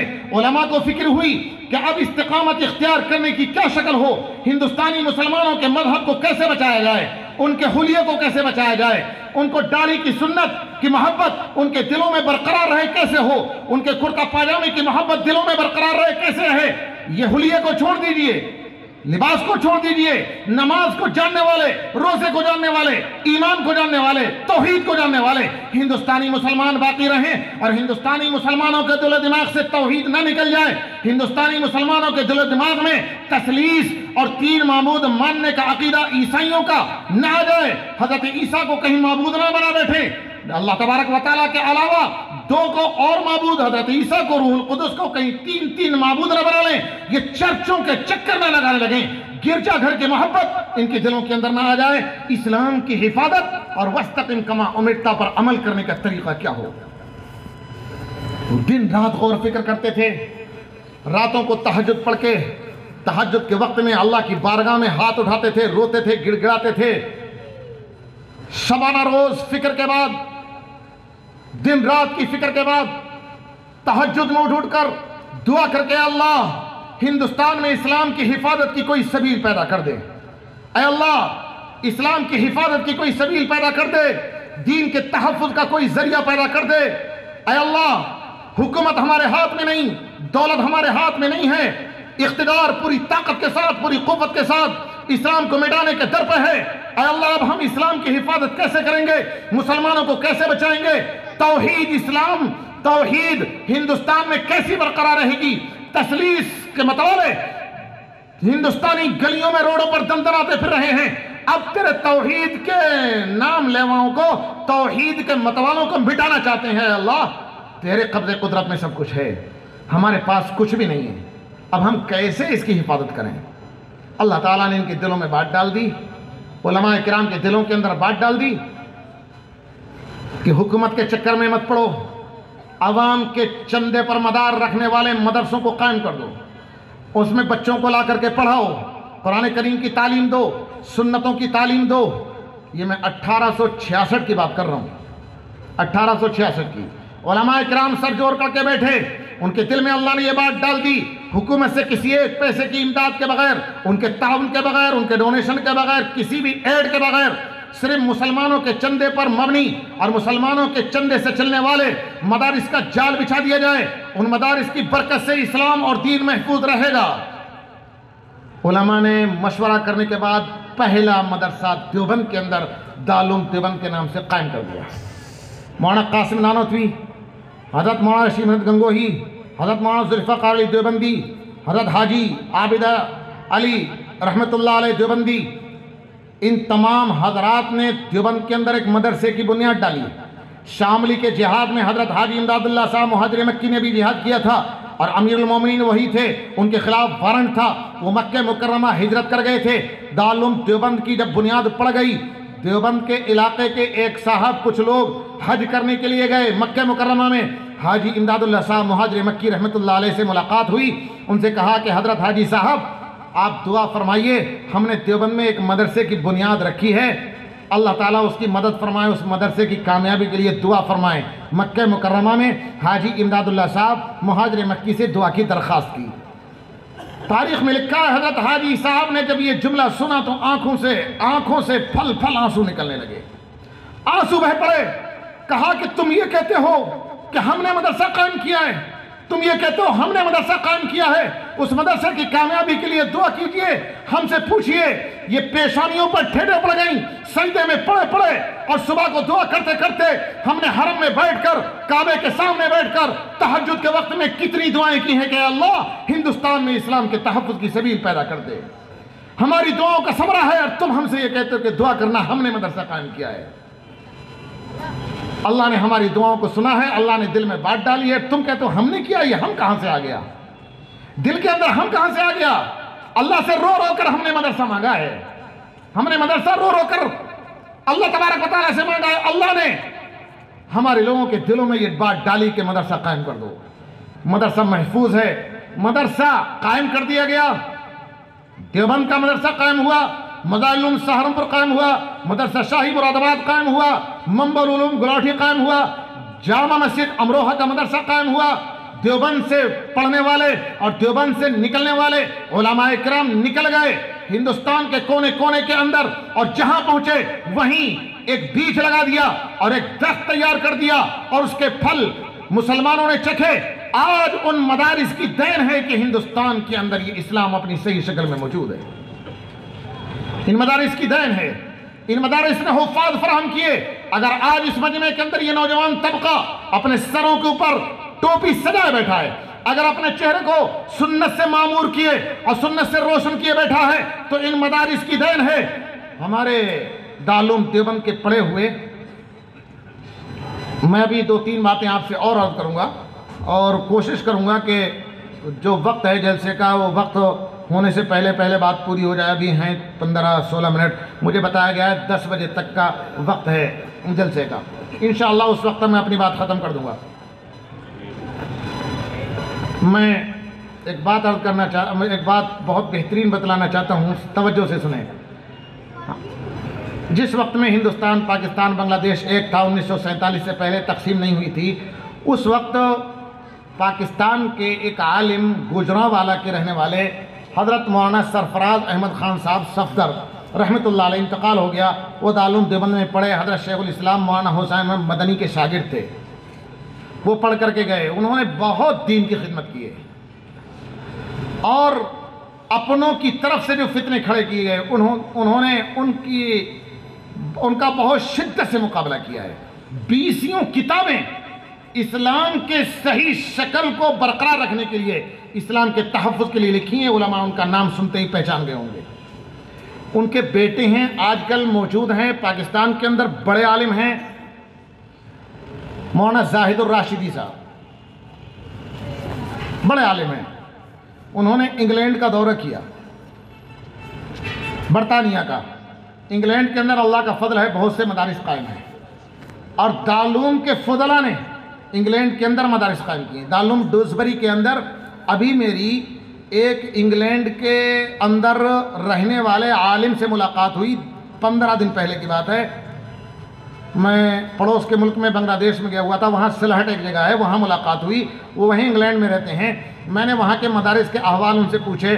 میں نے بری کے دارالعلوم، ڈوزبری ہے، اسے بری کہتے ہیں، بری کے دارالعلوم کے احوال پوچھے تو بتلایا کہ 500-700 طلباء وہاں ہاسٹل میں رہ کر کے پڑھتے ہیں اور ایسے کچھ کم طلباء والے ہاسٹل والے 10 سے زیادہ دارالعلوم انگلینڈ کے اندر یا انگلینڈ کے اطراف میں موجود ہیں. ان مدارس کا مولانا زاہد الراشدی صاحب نے دورہ کیا. دورہ کرنے کے بعد انہوں نے ایک بات لکھی اپنے مضمون میں، اپنا سفر نامہ لکھتے ہوئے کہ انگلینڈ کے مدارس کو دیکھ کر میرے دل میں آیا کہ انگلینڈ کے کسی چوراہے پر لارڈ میکالے، جو ہندوستان میں اسلام کو مٹانے کے لیے آیا تھا اور جو نظام تعلیم، عصری نظام تعلیم یہاں نافذ کر کے گیا تھا، اور اس نے بڑے بلند بانگ دعوے کیے تھے کہ ہم ایسا نظام تعلیم لا رہے ہیں کہ جس کو پڑھنے والا بچہ پیدائشی اعتبار سے ہندوستانی ہوگا لیکن دل و دماغ کے اعتبار سے ہندوستانی نہیں ہوگا، دل و دماغ کے اعتبار سے ہندوستانی نہیں ہوگا. ایسا ہم ایک نظام تعلیم لا رہے ہیں. وہ لارڈ میکالے کا مجسمہ اگر مجھے انگلینڈ کے کسی چوراہے پر کھڑا ہوا مل جاتا تو میرا دل چاہتا تھا کہ اس کے مجسمے کے اور اس کی مورت کے پیشانی پر میں لکھ جاؤں کہ اے لارڈ میکالے، دیکھ تو ہندوستان سے اسلام مٹانے کے لیے گیا تھا اور نظام تعلیم کو تو نے وہاں نافذ کیا تھا. یہ دیکھ اپنے ملک کے اندر ہندوستان سے اسلام تو کیا مٹتا، ہم نے ہندوستان میں صحیح اسلام کی حفاظت کی، اسلام کا تحفظ کیا. تیرے گھر میں لا کر کے ہم نے اسلام کو زندہ کر دیا اور تیرے گھر میں لا کر اسلام کے قلعے ہم نے قائم کر دیے جو اسلام کی حفاظت کر رہے ہیں لندن کے اندر. تو ہمارے یہاں ہندوستان میں اسلام مٹانے گیا تھا. اللہ نے علماء کرام کے دل میں کیا شاندار نظام ڈالا مدارس کا کہ مدارس قائم کر دیجیے، اسلام کی حفاظت ہوگی. اب میں پھر اپنے اصل موضوع پر آتا ہوں، جس موضوع پر میں بات کر رہا تھا کہ اپنوں کی طرف سے کتنے فتنے ہوئے ہیں. سنیے ذرا، انگریزوں کا دور ہے. انگریزوں کے دور میں اللہ تعالیٰ کی جانب سے علماء کرام کے دل میں بات پڑ گئی، الہام ہوا. اللہ تعالیٰ کی جانب سے الہام ہونے کی بنیاد پر مدارس کی بنیاد ڈال دی گئی. انگریزوں نے سوچا کہ جو مدارس چلانے والے علماء ہیں ان سے وہ لوگوں کو پسند کیا جائے. خود اپنے اندر کے کچھ لوگوں کو کھڑا کر دیا انگریز نے. اور تفصیل کا زیادہ موقع نہیں ہے، میں 2-3 باتیں آپ کو بتلاؤں. دارالعلوم دیوبند کے قیام کا زمانہ ہے. شیعیت کو بڑھاوا دیا گیا، شیعہ نوابوں کو کھڑا کر دیا گیا. ہندوستان کے ملک میں بکھرے ہوئے بڑی بڑی زمین جائیداد کے مالک، بڑی بڑی ریاستوں کے مالک نواب تھے جو شیعہ تھے، ان کو بڑھاوا دیا گیا، انہیں شہادت دی گئی کہ آپ اپنی شیعیت کو فروغ دیں. ایران سے مجتہدین بلا کر کے شیعیت کو بڑھاوا دینے کے لیے کھڑا کیا گیا. کچھ لوگ ہیں جو حدیث کا نام پر ڈھنڈورا پیٹتے ہیں، اجماع کا انکار کرتے ہیں، قیاس کا انکار کرتے ہیں، یہ ایک مستقل موضوع ہے، میں اس میں بالکل گھسنا نہیں چاہتا۔ ادھر دارالعلوم دیوبند قائم ہو رہا ہے اور دارالعلوم دیوبند میں پڑھنے والی فضلہ کی پہلی جماعت کے سر پر دستار باندھی جا رہی ہے۔ اسی مخصوص جماعت کے ایک مولانا دلی کے اندر حسین بٹالوی صاحب 10 سوالات کا ایک اشتہار شائع کر دیتے ہیں کہ کوئی شخص ان 10 سوالات کا جواب دے، اور 10 سوالات کا اگر کوئی جواب دے گا تو اسے لاکھوں میں انعام دیا جائے گا۔ حدیث کے نام پر ڈھنڈورا پیٹنے والے اور حدیث کی رٹ لگانے والے مولانا کی طرف سے دیوبند کے خلاف ایک اشتہار شائع کر دیا گیا۔ یہ دارالعلوم دیوبند کے خلاف ایک سازش تھی جو اپنوں کی طرف سے تھی، کسی غیر کی طرف سے نہیں تھی۔ حسین بٹالوی صاحب نے دلی میں اشتہار شائع کر دیا۔ بظاہر یہ لگ رہا تھا کہ عوام کو خطاب کیا جا رہا ہے اور دیواروں پر اشتہار چسپاں کیا جا رہا ہے، لیکن سمجھنے والے جانتے تھے کہ دارالعلوم دیوبند کی بنیاد جنہوں نے رکھی ہے، دارالعلوم دیوبند کے اندر پڑھنے پڑھانے والوں کو چیلنج کیا جا رہا ہے۔ 10 سوال لکھ کر چیلنج کیا گیا۔ یہ علماء جانتے ہیں، ان سے پوچھئے دارالعلوم دیوبند کے پہلے طالب علم، دارالعلوم دیوبند کے 1874 یا 73 میں پہلا جلسہ دستار بندی ہوا ہے دارالعلوم دیوبند کا۔ اس میں حضرت شیخ الہند مولانا محمود حسن دیوبندی رحمۃ اللہ علیہ کی دستار ہوئی ہے، اور دارالعلوم دیوبند کے محافظ خانے میں جو روداد ہے اس کے مطابق، میرے ناقص مطالعے کے مطابق جو مجھے یاد آ رہا ہے، حضرت شیخ الہند کے ساتھ 4 عالم اور تھے، 5 تو یقینی تھے۔ بعض جگہ یہ بھی لکھا ہوا ہے کہ 13 علماء تھے جن کی سب سے پہلی مرتبہ دستار بندی ہوئی 1873 کے اندر۔ حضرت مولانا محمد قاسم نانوتوی رحمۃ اللہ علیہ نے اس میں تقریر کی تھی۔ پہلے جلسے دستار بندی میں دیوبند کی جامع مسجد کے اندر وہ جلسہ ہوا تھا۔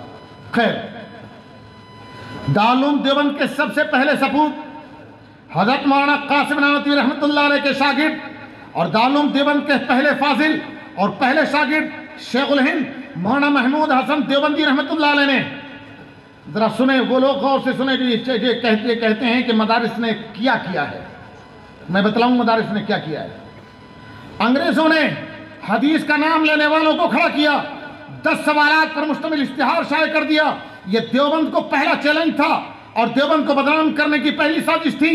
جب وہ اشتہار شائع کیا گیا، دیوبند کے پہلے فرزند نے، پہلے بیٹے نے، محمود حسن دیوبندی رحمۃ اللہ علیہ نے ادلہ کاملہ کے نام سے 16 صفحے کا اس کا جواب دیا، اور اتنا مضبوط جواب تھا کہ حسین بٹالوی جنہوں نے وہ اشتہار شائع کیا تھا وہ یہ ماننے کو تیار نہیں تھے کہ دارالعلوم کا پڑھا ہوا کوئی بچہ، کوئی طالب علم یہ جواب لکھ سکتا ہے۔ وہ اس بات پر مصر تھے کہ یہ جواب محمود حسن دیوبندی نے نہیں لکھا، یہ جواب مولانا محمد قاسم نانوتوی نے براہ راست لکھا ہے۔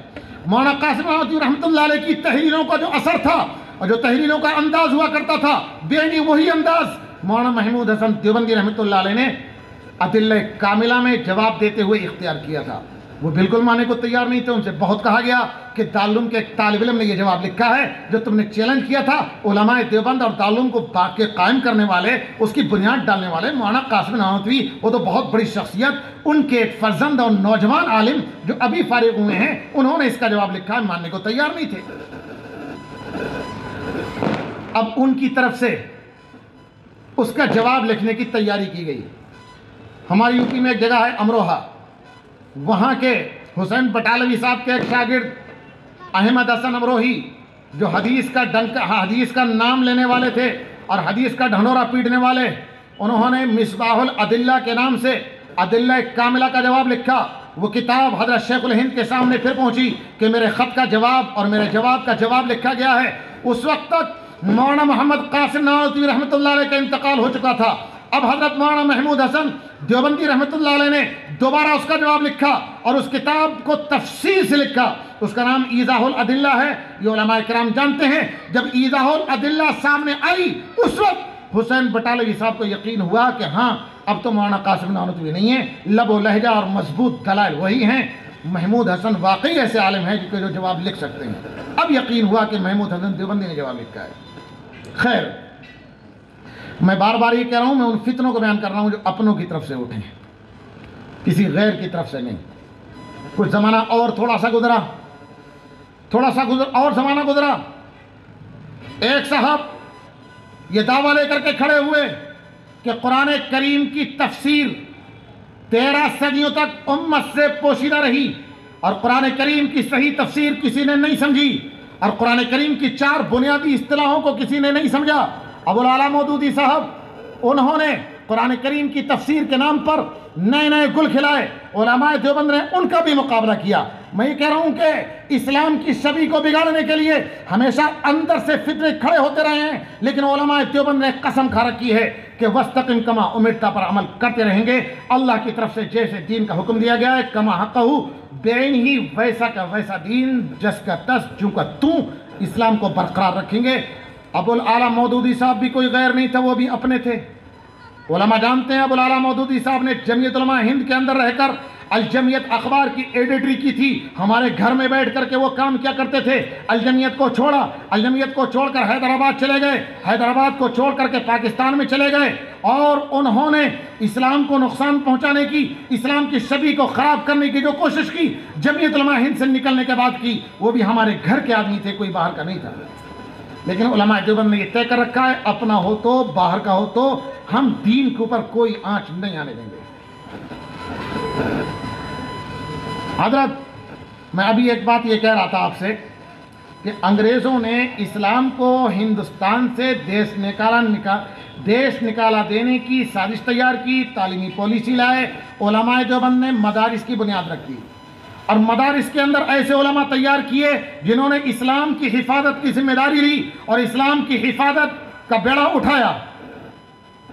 آگے کی بات ذرا توجہ سے سنیں۔ حضرت مولانا محمد قاسم نانوتوی رحمۃ اللہ علیہ دارالعلوم دیوبند کے بانی ہیں، ان کے شاگرد حضرت شیخ الہند مولانا محمود حسن دیوبندی رحمۃ اللہ علیہ ہیں، جنہوں نے شیعوں کا مقابلہ کیا۔ انہوں نے حدیث کا ڈھنڈورا پیٹنے والوں کا مقابلہ کیا، انہوں نے بریلویت کا مقابلہ کیا، جنہوں نے بدعات کو رواج دینا چاہا ان کے دانت کھٹے کیے، سنت کی حفاظت کی، صحیح سنت ان کے سامنے پیش کی۔ لیکن ایک پریشانی کی بات اور تھی کہ امت کا محدود طبقہ، ایک تھوڑا سا طبقہ مدارس کے اندر آ رہا تھا، کسی مدرسے میں 100 طالب علم، کسی میں 200 طالب علم، کسی میں اس سے بھی کم۔ دارالعلوم دیوبند کی ابتدائی رودات جو ہم پڑھتے ہیں تو پتہ چلتا ہے کہ کبھی 13 طالب علم ہیں، کبھی 25 طالب علم ہیں، کبھی 50 طالب علم ہیں۔ دارالعلوم دیوبند کے اندر طلبہ کی تعداد تھوڑی، دیگر مدارس کے اندر بھی گنی چنی تعداد۔ عوام کے اندر دین کا جذبہ نہیں تھا، عوام کے اندر دین کی طلب نہیں تھی، عوام کے اندر دین کی طلب نہیں تھی۔ اب حضرت شیخ الہند مولانا محمود حسن دیوبندی رحمۃ اللہ علیہ کے شاگردوں کا دور آیا، ان کے دل کے اندر یہ فکر اٹھی اور ان کے دماغ کے اندر یہ بے چینی پیدا ہوئی، یہ تشویش اور یہ قلق پیدا ہوا کہ جو طبقہ مدارس کے اندر نہیں آتا، عوام کا وہ طبقہ جو علماء کے قریب نہیں ہے، عوام کا وہ طبقہ جو مسجدوں کا منہ نہیں دیکھتا، جو مدرسوں کا منہ نہیں دیکھتا، مسجدوں کی چوکھٹ پر نہیں آتا، مسجدوں کی دہلیز پر نہیں آتا، ان کے اندر اسلام کے تحفظ اور توحید کے تحفظ اور اسلامی جذبہ، اسلامی طلب اور اسلامی طلب پیدا کرنے کی کیا شکل ہو۔ حضرت شیخ الہند مولانا محمود حسن دیوبندی رحمۃ اللہ علیہ کے شاگرد ہیں حضرت مولانا محمد الیاس کاندھلوی رحمۃ اللہ علیہ۔ بزرگوں توجہ سے سنیے، میں نے بات عرض کر رہا ہوں، یہ دارالعلوم دیوبند کے پوتے ہیں۔ دارالعلوم دیوبند قائم کیا ہے مولانا محمد قاسم نانوتوی رحمۃ اللہ علیہ نے، اور دارالعلوم دیوبند قائم کیا ہے مولانا قاسم نانوتوی رحمۃ اللہ علیہ نے۔ سب سے پہلے مرتبہ پڑھے ہیں محمود حسن دیوبندی رحمۃ اللہ علیہ، وہ دارالعلوم دیوبند کے پہلے بیٹے ہیں، پہلے فرزند ہیں، جنہوں نے مادر علمی میں رہ کر کے علمی دودھ پیا ہے دارالعلوم دیوبند کی چھاتی سے، اور دودھ پی کر کے بڑے ہو کر کے نکلے ہیں۔ انہوں نے تیار کیا ہے مولانا محمد الیاس صاحب رحمۃ اللہ علیہ کو، مولانا احتشام صاحب رحمۃ اللہ علیہ کو، مولانا عبید اللہ سندھی رحمۃ اللہ علیہ کو، شیخ الاسلام مولانا حسین مدنی رحمۃ اللہ علیہ کو، مفتی کفایت اللہ رحمۃ اللہ علیہ کو، اور ایک بہت بڑی جماعت علماء کرام کی انہوں نے پیدا کی، جنہوں نے اسلام کے تحفظ کا بیڑا ہندوستان کے اندر اٹھایا۔ کچھ نے مدارس کے نظام کو دیکھا تو کچھ نے جنگ آزادی کے محاذ کو سنبھالا، کچھ لوگ عوام میں نکل گئے اسلام کے تحفظ کے لیے اور اسلام کو باقی رکھنے کے لیے۔ حضرت شیخ الاسلام مولانا حسین مدنی رحمۃ اللہ علیہ حضرت شیخ الہند کے شاگرد ہیں، مولانا عبید اللہ سندھی شیخ الہند کے شاگرد ہیں، مفتی کفایت اللہ دہلوی شیخ الہند کے شاگرد ہیں، حضرت مولانا عزیز گل عزیر گل رحمۃ اللہ علیہ شیخ الہند کے شاگرد ہیں. انہوں نے ہندوستان سے انگریز کو نکال بھگانے کے لیے حضرت شیخ الہند کی تحریک کو آگے بڑھایا, انتصار الاسلام کو مضبوط کیا, جنگ آزادی کے اندر حصہ لیتے رہے اور انگریزوں کے خلاف آزادی کی مہمات کو سر انجام دیتے رہے, آزادی کی تحریکات چلاتے رہے کہ جو اسلام کا سب سے بڑا دشمن انگریز ہمارے ہندوستان میں بیٹھا ہے, ہندوستان سے اسے نکال کر کے دم لیں گے.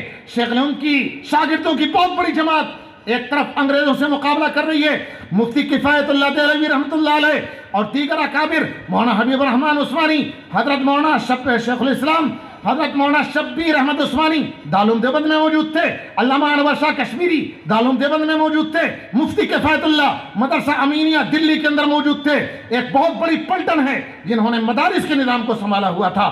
حضرت شیخ الہند کے شاگردوں میں سے حضرت مولانا محمد الیاس رحمۃ اللہ علیہ, حضرت مولانا احتشام رحمۃ اللہ علیہ اور حضرت شیخ الہند کے شاگرد مولانا انور شاہ کشمیری رحمۃ اللہ علیہ کے شاگرد مولانا منظور نعمانی رحمۃ اللہ علیہ, حضرت شیخ الہند کے شاگرد مولانا ابو الحسن علی میاں ندوی رحمۃ اللہ علیہ, یہ حضرت مولانا الیاس صاحب رحمۃ اللہ علیہ کے ساتھ جڑ گئے. یہ طبقہ اور یہ پوری جماعت اتر گئی عوام کے اندر, میوات کے راستہ لے لیا اور میوات کے دیہاتوں کے اندر جا کر عوام کے اندر اسلامی طلب اور اسلامی جذبہ پیدا کرنے کی ٹھان لی. 3 محاذ پر لڑائی لڑی ہے حضرت شیخ الہند کے شاگردوں نے. میں یہ بتانا چاہتا ہوں کہ علماء دیوبند نے کیا کیا ہے. لوگ ہم سے پوچھتے ہیں کہ دیوبند نے کیا کیا ہے. ابھی پوتوں کا دور ہے, پڑ پوتے, لکڑ پوتے, پکڑ پوتے, ککڑ پوتے, ان کی خدمات تو پوری دنیا جانتی ہے. اور دنیا کے اندر جو مدارس اپنی شکل میں موجود ہیں وہ سب جانتے ہیں کہ علماء دیوبند نے کیا کیا ہے. میں پھر آپ کو یاد دلا دوں, حضرت شیخ الہند کے شاگردوں کی 3 ٹولیاں 3 محاذ پر کام کر رہی ہیں. ایک بہت بڑی جماعت خانقاہوں کو سنبھالے ہوئے ہے, بہت بڑی جماعت مدارس کو سنبھالے ہوئے ہے. اگر خانقاہوں کو دیکھیں تو مولانا اشرف علی صاحب تھانوی رحمۃ اللہ علیہ کو دیکھ لیجئے, حضرت شیخ الہند کے شاگرد ہیں, دارالعلوم دیوبند کے فرزند ہیں, تھانہ بھون کے اندر خانقاہ امدادیہ کو سنبھالے ہوئے ہیں. مدارالعلوم سے تعلق رکھنے والے مولانا خلیل احمد سہارنپوری, یہ حضرت مولانا شمت گنگوہی کے شاگرد خانقاہ کو سنبھالے ہوئے ہیں. رائے پور کے اندر حضرت شاہ عبد الرحیم صاحب, حضرت شاہ عبد القادر صاحب, جن کی خانقاہ میں حضرت مولانا الیاس صاحب رحمۃ اللہ علیہ پابندی سے آیا کرتے تھے, وہ خانقاہوں کو سنبھالے ہوئے ہیں, مدارس کو سنبھالے ہوئے ہیں, تحریک آزادی میں لگے ہوئے ہیں. اور عوام کو سنبھالنے کے لیے مولانا الیاس کاندلوی رحمۃ اللہ علیہ اور ان کے رفقائے کرام, میں نے کئی ایک نام لیے, مولانا احتشام صاحب رحمۃ اللہ علیہ, مولانا منظور نعمانی, مولانا علی میاں ندوی, انہوں نے عوامی اصلاح کا بیڑا اٹھا لیا. 4 محاذ پر 5 محاذ پر اسلام کے تحفظ کی ذمہ داری سنبھالے ہوئے ہیں. ان کے ذہن میں یہ بات تھی کہ وَاسْتَقِمْ كَمَا أُمِرْتَ, جیسا اللہ نے حکم دیا ہے اسی حکم کے مطابق صحیح دین کی حفاظت کرنی ہے اور مضبوطی سے قائم اور موجود رہنا ہے. 4 محاذ پر حضرت شیخ الہند کے شاگردوں نے کام کر کے ہندوستان کے اندر اسلام کا تحفظ فراہم کیا. ابھی ایک طبقہ تو اور بھی ہے جس کو میں نے چھیڑا نہیں ہے. میں کہاں تک آپ کو بات بتلاؤں, کہاں تک تاریخ بتلاؤں. علی گڑھ کے اندر ایک یونیورسٹی قائم ہو گئی, اس کے بانی صاحب سر سید احمد خان صاحب نیچریت کے دل دادا ہو گئے. قرآن کریم میں تحریف کر ماری, معجزات کا انکار کر دیا. جو مٹیریل مادے کی شکل میں چیز انہیں دکھائی دیتی تھی اس کو مانتے تھے, لیکن جو معجزات کی شکل میں تھی کہ کوہ طور کو اٹھا کر حضرت موسیٰ کی قوم کے اوپر لٹکایا گیا کہ صاحب ایسا کیسا ہو سکتا ہے, اس کا انکار کر دیا. معجزات کا انکار کر دیا. معجزات کا انکار کرنے والے نیچریت کے دلدادہ لوگوں کا مقابلہ کرنے کے لیے حضرت شیخ الہند کے شاگردوں کی ایک بڑی ٹیم کھڑی ہو گئی. مولانا عبدالحق حقانی, مولانا سید مرتضیٰ چاندپوری رحمہ اللہ. بہت بڑی تاریخ ہے, کتنے نام میں آپ کو بتلاؤں کہ اسلام کا تحفظ ہر گوشے سے کیا ہے. کسی طرف سے شیطان کو آنے کے لیے راستہ کھلا نہیں چھوڑا. ہر دروازے پر شیخ الہند کا شاگرد, شیخ الہند کا فوجی, شیخ الہند کا سپاہی تلوار لے کر کے کھڑا دکھائی دے گا اسلام کے قلعے کی حفاظت کرنے کے لیے. اسلام کے قلعے کی حفاظت کی ہے. اپنوں کے اندر سے کوئی فتنہ اٹھا اس سے نمٹ لیے, باہر سے کوئی فتنہ آیا تو اس سے نمٹ لیے. میں کہنا یہ چاہتا ہوں کہ دین کے اوپر کبھی بھی کوئی یلغار ہوئی, اندر سے یلغار ہوئی تو باہر سے یلغار ہوئی تو علماء دیوبند نے کبھی یہ نہیں دیکھا کہ کون ہے اپنا ہے یا غیر ہے، عیسائی ہے مسلمان ہے، یہودی ہے یا مسلمان ہے، دیوبند کا ہے غیر دیوبند کا ہے، کس خاندان کا ہے، کس مقام اور مرتبے کا آدمی ہے، کس عہدے پر ہے، کس مرتبے پر ہے، کس مقام کے اوپر ہے، اگر انہوں نے یہ محسوس کیا کہ قرآن کی تشریح غلط ہو رہی ہے، حدیث کی تشریح غلط ہو رہی ہے، اگر انہوں نے دیکھا کہ دین اسلام کو اسلاف امت سے، صحابہ کرام سے، تابعین اور تبع تابعین سے دین کی جو شبیہ اور جو شکل متوارث طریقے سے چلی آ رہی تھی، اگر اس میں سیند لگائی جا رہی ہے، علماء دیوبند نے کبھی خاموشی اختیار نہیں کی، حق کو حق کہہ کر کے دم لیا، چاہے کچھ بھی ہو جائے۔ میں مانتا ہوں، میں آپ ہمیشہ کہتا رہا ہوں، تعداد چاہے باطل کے ساتھ رہی ہو، چاہے مال و دولت باطل کے ساتھ رہا ہو، چاہے اقتدار باطل کے ساتھ رہا ہو، علماء دیوبند نے کبھی اس کی پرواہ نہیں کی۔ گالیاں ملتی رہیں، آج بھی ہمارے اکابر کو گالیاں ملتی ہیں، ہمیں گالیاں ملتی ہیں، مفتی مصعب صاحب بیٹھے ہوئے ہیں، ان کو بھی گالیاں ملتی ہیں، ملتی رہیں۔ گالیوں کی پرواہ کیے بغیر ہم نے یہ ٹھان رکھا ہے کہ جو قرآن و حدیث کی صحیح تشریح امت سے متوارث طور پر چلی آ رہی ہے، اس کے تحفظ اور اس کی حفاظت کی ذمہ داری ہماری ہے، اور بنیاد یہ مدارس ہیں۔ دیکھیے، میں نے بہت ساری چیزیں آپ کو سامنے بتلائی ہیں۔ آزادی کے محاذ پر لانے والے شیخ الہند کے فلاں شاگرد تھے، عوام کو سنبھالنے والے مولانا الیاس صاحب رحمۃ اللہ علیہ کی ٹیم تھی، اندر سے فتنے اٹھنے والوں کو سنبھالنے والے فلاں تھے، مدارس کو سنبھالنے والے فلاں تھے۔ لیکن ایک بات یاد رکھیے گا، چاہے مولانا الیاس صاحب کی تحریک ہو، چاہے جنگ آزادی کی تحریک ہو، چاہے دفاع اسلام فتنوں کا مقابلہ کرنے والی تحریک ہو، ہر ایک کو سپاہی اور فوجی فراہم کرنے والے قلعے اور مراکز اور بنیادی چیزیں اور بنیادی مقام یہی مدارس ہیں۔ ان مدارس سے دعوت اصلاح کا بیڑا اٹھانے والے علماء فراہم ہوتے ہیں، انہی مدارس سے اسلام کا دفاع کرنے والے فراہم ہوتے ہیں، انہی مدارس سے تحریک آزادی کو سنبھالنے والے فراہم ہوتے ہیں۔ اسلام پر کبھی کوئی افتاد پڑتی ہے، اگر کسی کے سر پر جوں ریگتی ہے، تو انہی مدارس سے پیدا ہونے والے فضلہ ہوتے ہیں۔ پورے ہندوستان اور دیوبند، صرف علماء ہی نہیں، علماء دیوبند، ہم جب پڑھتے تھے دارالعلوم دیوبند میں، تو مسجد اقصی جو آج کل یہودیوں کے نرغے میں ہے، اللہ اس کی حفاظت فرمائے، اس مسجد اقصی کے بیت المقدس کے امام صاحب تشریف لائے تھے، محمود السیام صاحب۔ انہوں نے دارالعلوم دیوبند کی رشید مسجد کے اندر بیان کیا تھا، دارالعلوم دیوبند کی رشید مسجد میں بیان کیا تھا، تو یہ فرمایا تھا انہوں نے کہ میں تقریباً 56 ملکوں کا دورہ کر چکا ہوں، اور 56 ملکوں کے اندر میں امریکہ کے چمچماتے شہروں میں بھی گیا ہوں، افریقہ کے بیابان جنگلات کے اندر بھی گیا ہوں۔ انہوں نے کہا کہ میں نے امریکہ کینیڈا کے چمچماتے ہوئے محلات کے کسی کمرے کے اندر قرآن شریف پڑھاتے ہوئے بھی کسی کو دیکھا ہے، اور میں نے افریقہ کے جنگلات میں چلتے چلتے کسی پہاڑ کی کوہ میں یا کسی چھپر کے نیچے بیٹھے ہوئے کسی قاری کو، کسی حافظ کو بچوں کو لے کر قرآن کریم پڑھاتے ہوئے بھی دیکھا ہے۔ میں نے گاڑی روک کر وہاں اس سے پوچھا ہے کہ تو قرآن کریم کی تعلیم کو یہاں زندہ رکھے ہوئے ہے اس بیابان جنگل کے اندر، جہاں درندوں کی حکمرانی ہے، جہاں شیروں کی حکمرانی ہے، چیتوں کی حکمرانی ہے، تیرا تعلق کس سے ہے؟ تو کس خاندان سے تعلق رکھتا ہے؟ تیرا مادر علمی کیا ہے؟ تو میری حیرت کی انتہا نہیں رہتی تھی جب وہ لوگ مجھ سے کہتے تھے کہ ہمارا تعلیمی نسب اور ہمارا تعلیمی سلسلہ دیوبند سے جڑتا ہے۔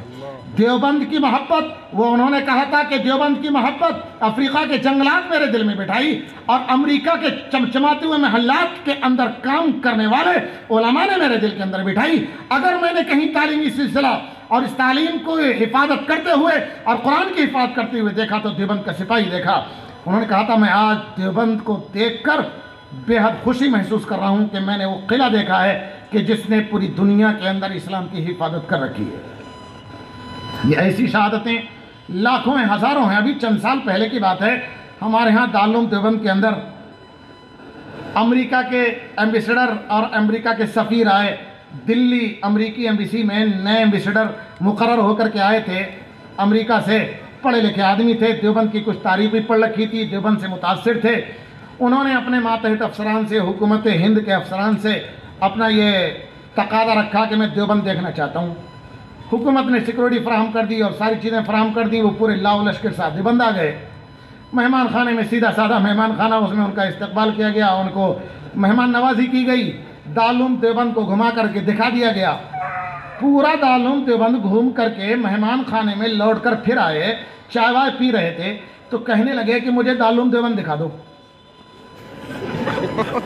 دارالعلوم دیوبند پورا دکھا دیا، یہ حیرت کی بات ہے۔ دارالعلوم دیوبند پورا دکھا دیا اور مہمان خانے میں آئے تو کہنے لگے کہ دارالعلوم دیوبند دکھا دو۔ ہم نے کہا دارالعلوم دیوبند تو آپ نے دیکھ لیا۔ کہنے لگے آپ لوگ مجھ سے مذاق کر رہے ہیں۔ ہم نے کہا کہ ہم مذاق کیوں کرتے ہیں، ہم نے دارالعلوم دکھا دیا، اس کے علاوہ کوئی دارالعلوم دیوبند نہیں، کسی سے آپ پوچھ لیں۔ تو ان کے ساتھ آنے والے افسران میں کچھ ایسے بھی تھے جو پہلے بھی دارالعلوم آ چکے تھے، انہوں نے کہا کہ سر یہی دارالعلوم ہے جو آپ دیکھ چکے۔ تو وہ اپنے ماتھے پر ہاتھ رکھ کر کے بیٹھے رہے بہت دیر تک، اور یہ کہا کہ میں سمجھنے سے قاصر ہوں کہ ان در و دیوار کے اندر کون سی وہ چیز ہے کہ جس کا نام دنیا کے کونے کونے کے اندر ہے۔ آج دنیا کی مشہور یونیورسٹیاں، اس کے اندر پی ایچ ڈی کرنے والے ریسرچ اسکالر دیوبند کے نام پر ریسرچ کر رہے ہیں کہ آخر وہ کون سی خوبی تھی کہ جس خوبی کی وجہ سے دنیا کے کونے کونے میں دیوبند کا نام ہے، اور آج دنیا کے بڑے بڑے ایوانوں کے اندر دیوبند کا نام لے کر کے اس پر بحثیں ہوتی ہیں کہ اس دیوبند کا مقابلہ کیسے کیا جائے۔ یہی دارالعلوم دیوبند ہے؟ کہا کہ ہاں یہی دارالعلوم دیوبند ہے۔ کیا چیز ہے؟ میں ہمیشہ سے کہتا رہا ہوں اللہ تبارک و تعالیٰ کی نصرت، اور اللہ تبارک و تعالیٰ کی نصرت کے علاوہ کچھ نہیں ہے۔ اور یہ نصرت اللہ تبارک و تعالیٰ کی اسی وقت بندوں کے اوپر آتی ہے جب اللہ کی طرف سے لایا ہوا دین کما حق ہو اور بے نی اپنی اصلی شکل کے اندر موجود رہے۔ سورہ ہود کے اندر ایک جگہ یہ فرمایا گیا فَاسْتَقِمْ كَمَا أُمِرْتَ وَلَا تَطْغَوْا وَلَا تَرْكَنُوا إِلَى الَّذِينَ ظَلَمُوا فَتَمَسَّكُمُ النَّارُ۔ آگے ہے آ کر کے ثُمَّ لَا تُنصَرُونَ، مجھے آیت یاد نہیں آ رہی ہے، پتہ نہیں کون توجہ ڈال رہا ہے، میں حافظ بھی ایسے رمضانی ٹھہرا۔ آگے جا کر کے ہے مَا لَكُم مِّن دُونِ اللَّهِ مِنْ أَوْلِيَاءَ وَمَا لَكُم مِّن دُونِهِ مِنْ أَوْلِيَاءَ ثُمَّ لَا تُنصَرُونَ، کہ دیکھو استقامت اختیار کرو، مضبوطی اختیار کرو، دین کو اسی طریقے سے اختیار کرو جس طریقے سے تم کو حکم دیا گیا ہے۔ اگر تم نے کما حق دین کو نہیں پکڑا، استقامت اختیار نہ کی اور دین کو صحیح شکل میں اختیار نہیں کیا تو اللہ کے علاوہ تمہارا کوئی مددگار نہیں ہے۔ ثم لا تنصرون، پھر تمہاری نصرت نہیں آئے گی۔ نصرت خداوندی تب آئے گی جب دین کو کما حق اپنے اصلی شکل میں ہم اپنی سینے سے لگائے رہیں گے۔ یہ علماء دیوبند کی خصوصیت ہے۔ اب میں آخری بات عرض کر کے اپنی بات کو میں ختم کرنا چاہتا ہوں۔ میں نے جو کچھ کہنا چاہا ہے شاید آپ سمجھ گئے ہوں گے، اور اللہ کرے کہ میں اپنی بات کو سمجھانے میں کامیاب رہا ہوں۔ مجھے پتہ نہیں کہ کتنی بات تم سمجھ سکے کتنی نہیں سمجھ سکے۔ آخری بات عرض کر کے میں اپنی بات کو ختم کر دینا چاہتا ہوں۔ آخری بات یہ ہے، بلکہ آخری سے پہلی کہہ لیجئے یا کہہ دیجئے 1.5 بات رہ گئی، یہ ایک اور پھر آدھی اور کہوں گا، یا وہ ایک ہوگی یا آدھی ہوگی۔ وہ میں یہ کہہ رہا ہوں، میں نے آپ کے سامنے یہ بات اچھی طریقے سے ثابت کر دی، چاہے اصلاح عوام کا میدان ہو، دعوت و تبلیغ کا میدان ہو، چاہے اسلام کے اوپر اعتراضات اور اس کی شبیہ کو مس کرنے والا میدان، اس کے اندر مقابلہ کرنا ہو، اسلام کا دفاع کرنا ہو، اسلام کا تحفظ ہو، چاہے اغیار سے اسلام کی حفاظت یعنی آزادی دلانا ہو، چاہے مدارس ہو، کچھ بھی ہو، ہر ایک کی جڑ اور بنیاد یہ مدارس اور یہ علماء امت ہیں۔ یہ مت کہیے گا کہ علماء کرام اپنی تعریف کرتے کرتے نہیں تھکتے یا اپنی طرف توجہ دلاتے دلاتے نہیں تھکتے۔ اللہ جانتا ہے کہ ہمیں اپنی ذات اور اپنی شخصیت مقصود نہیں ہوتی۔ اللہ کرے کہ وہ دن نہ آئے کہ جس دن ہم اپنے دل کے اندر اپنی شخصیت کو بنانے کا تصور لائیں یا اپنی ذات کو بنانے کا سنوارنے کا تصور لائیں۔ اللہ کرے کہ ہماری زبان سے نکلنے والی ہر بات اللہ کی رضا کے لیے ہو۔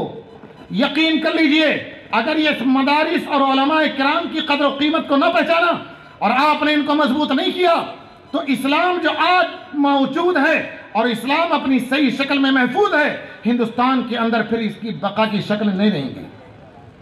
مجھے یاد ہے اچھی طریقے سے حضرت مولانا اشرف علی صاحب تھانوی رحمۃ اللہ علیہ، حکیم الامت، بے نظیر عالم دین، وقت کے ولی اور قطب، مجدد ملت، حضرت مولانا اشرف علی صاحب تھانوی رحمۃ اللہ علیہ کے ملفوظات میں ان کے خطبات کے اندر لکھا ہوا ہے، یو پی کے میرٹھ کے اندر حضرت مولانا اشرف علی صاحب تھانوی رحمۃ اللہ علیہ بیان فرما رہے تھے، جلال آ گیا اور جلال کے اندر فرمایا تھا حضرت مولانا اشرف علی صاحب تھانوی رحمۃ اللہ علیہ نے کہ لوگوں سن لو، جیسے تمہارے 2 ہاتھ 2 پیر، ان علماء کے بھی 2 ہاتھ 2 پیر ہیں، اور لوگوں جیسے تمہاری رگوں میں خون ہے، ان علماء کی رگوں میں بھی خون ہے، جیسے تمہارے جسموں کے اندر جان ہے، ان علماء کے رگوں کے اندر، ان کے جسموں کے اندر بھی جان ہے۔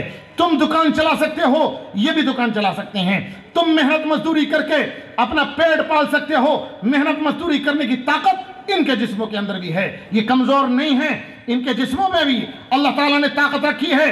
اگر تم کھیتی باڑی کر سکتے ہو، یہ بھی کر سکتے ہیں، تم بزنس کر سکتے ہو، یہ علماء کرام بھی کر سکتے ہیں، لیکن ان علماء کرام نے بزنس کو چھوڑا، دکان کو چھوڑا، محنت مزدوری کو چھوڑا، کاشتکاری کو چھوڑا، کارخانوں کو چھوڑا، تمام چیزیں پیٹ کو پالنے کی، پیٹ کا ذریعہ بنانے کی چیزیں تھیں، ان کو چھوڑ دیا۔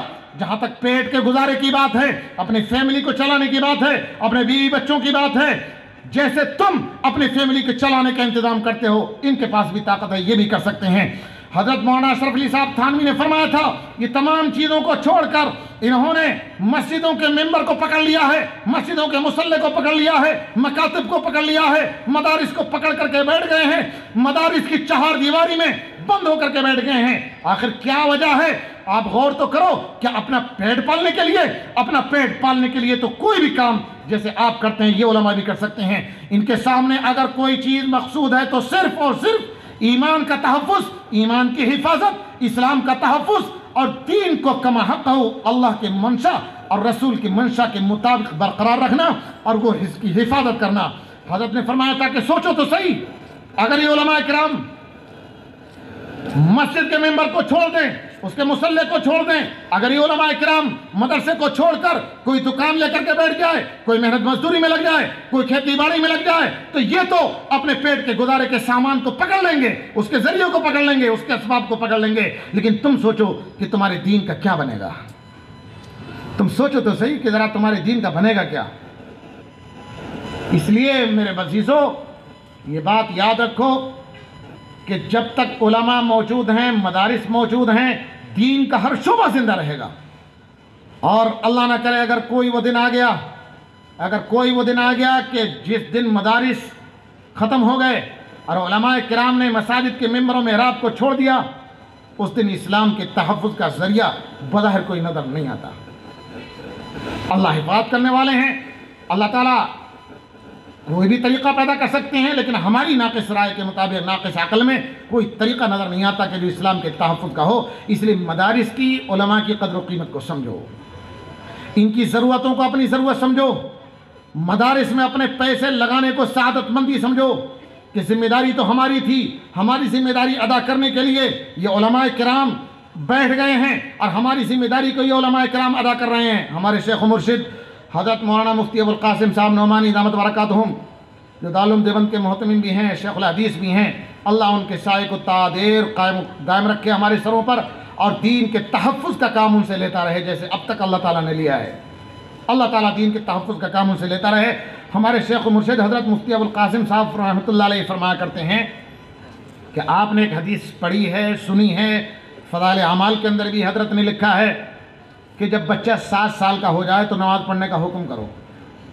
7 سال کا بچہ ہو جائے تو والد کو حکم ہے کہ ہر والد اپنی اولاد کو 7 سال کا بچہ ہونے پر نماز پڑھنے کا حکم کرے۔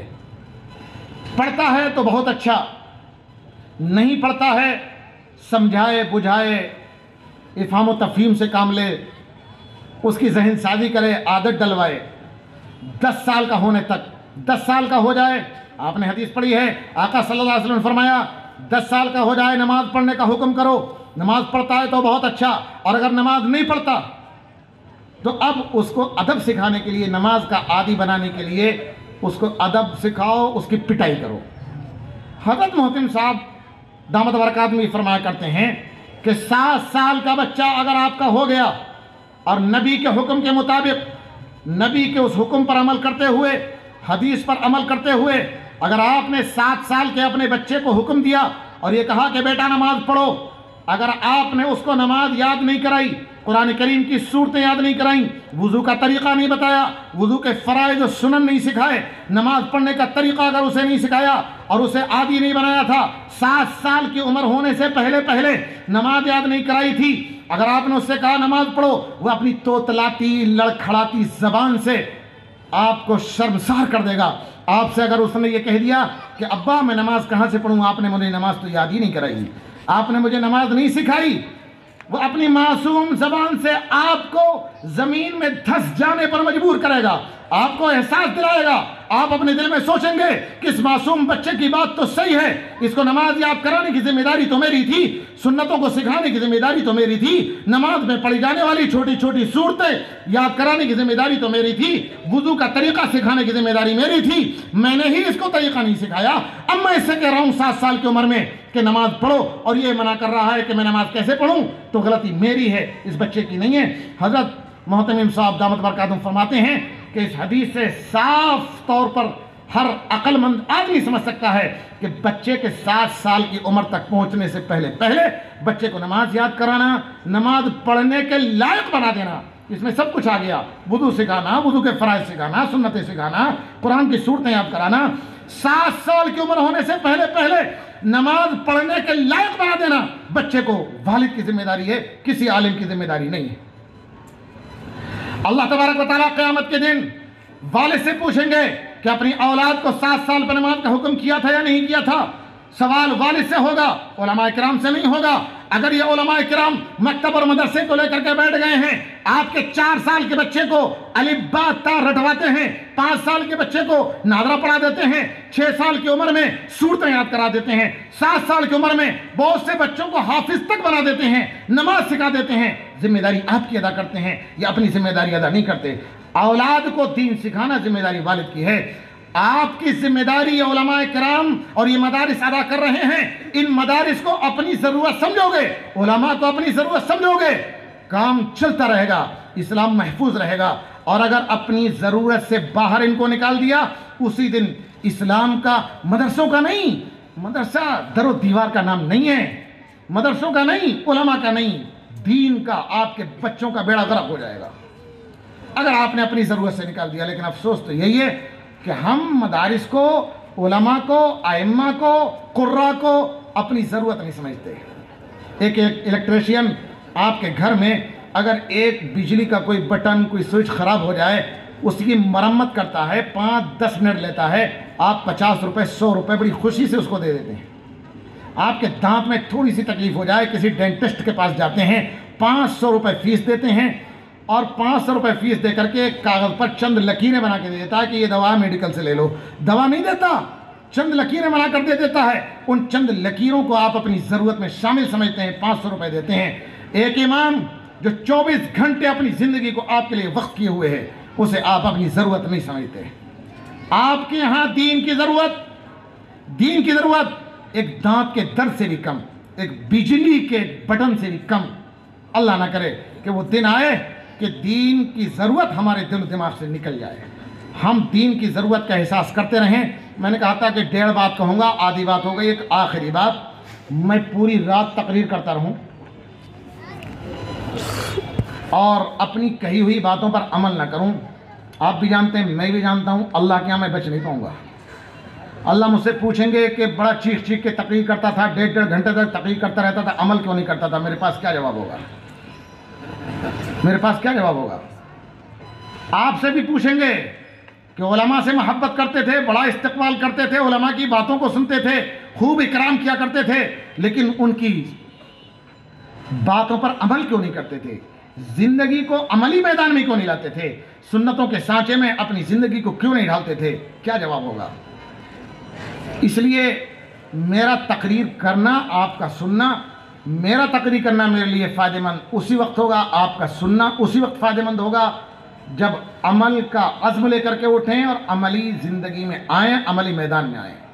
اللہ سے دعا کر کے اٹھیں کہ اللہ جو ہم نے کہا ہے اس پر ہمیں عمل کرنے کی توفیق عطا فرمائے، جو آپ نے سنا ہے اس پر آپ کو عمل کرنے کی توفیق عطا فرمائے، جو نہیں سنا ہے علماء سے پوچھ کر عمل کرنے کی توفیق عطا فرمائے، عملی میدان میں اترنے کی توفیق عطا فرمائے۔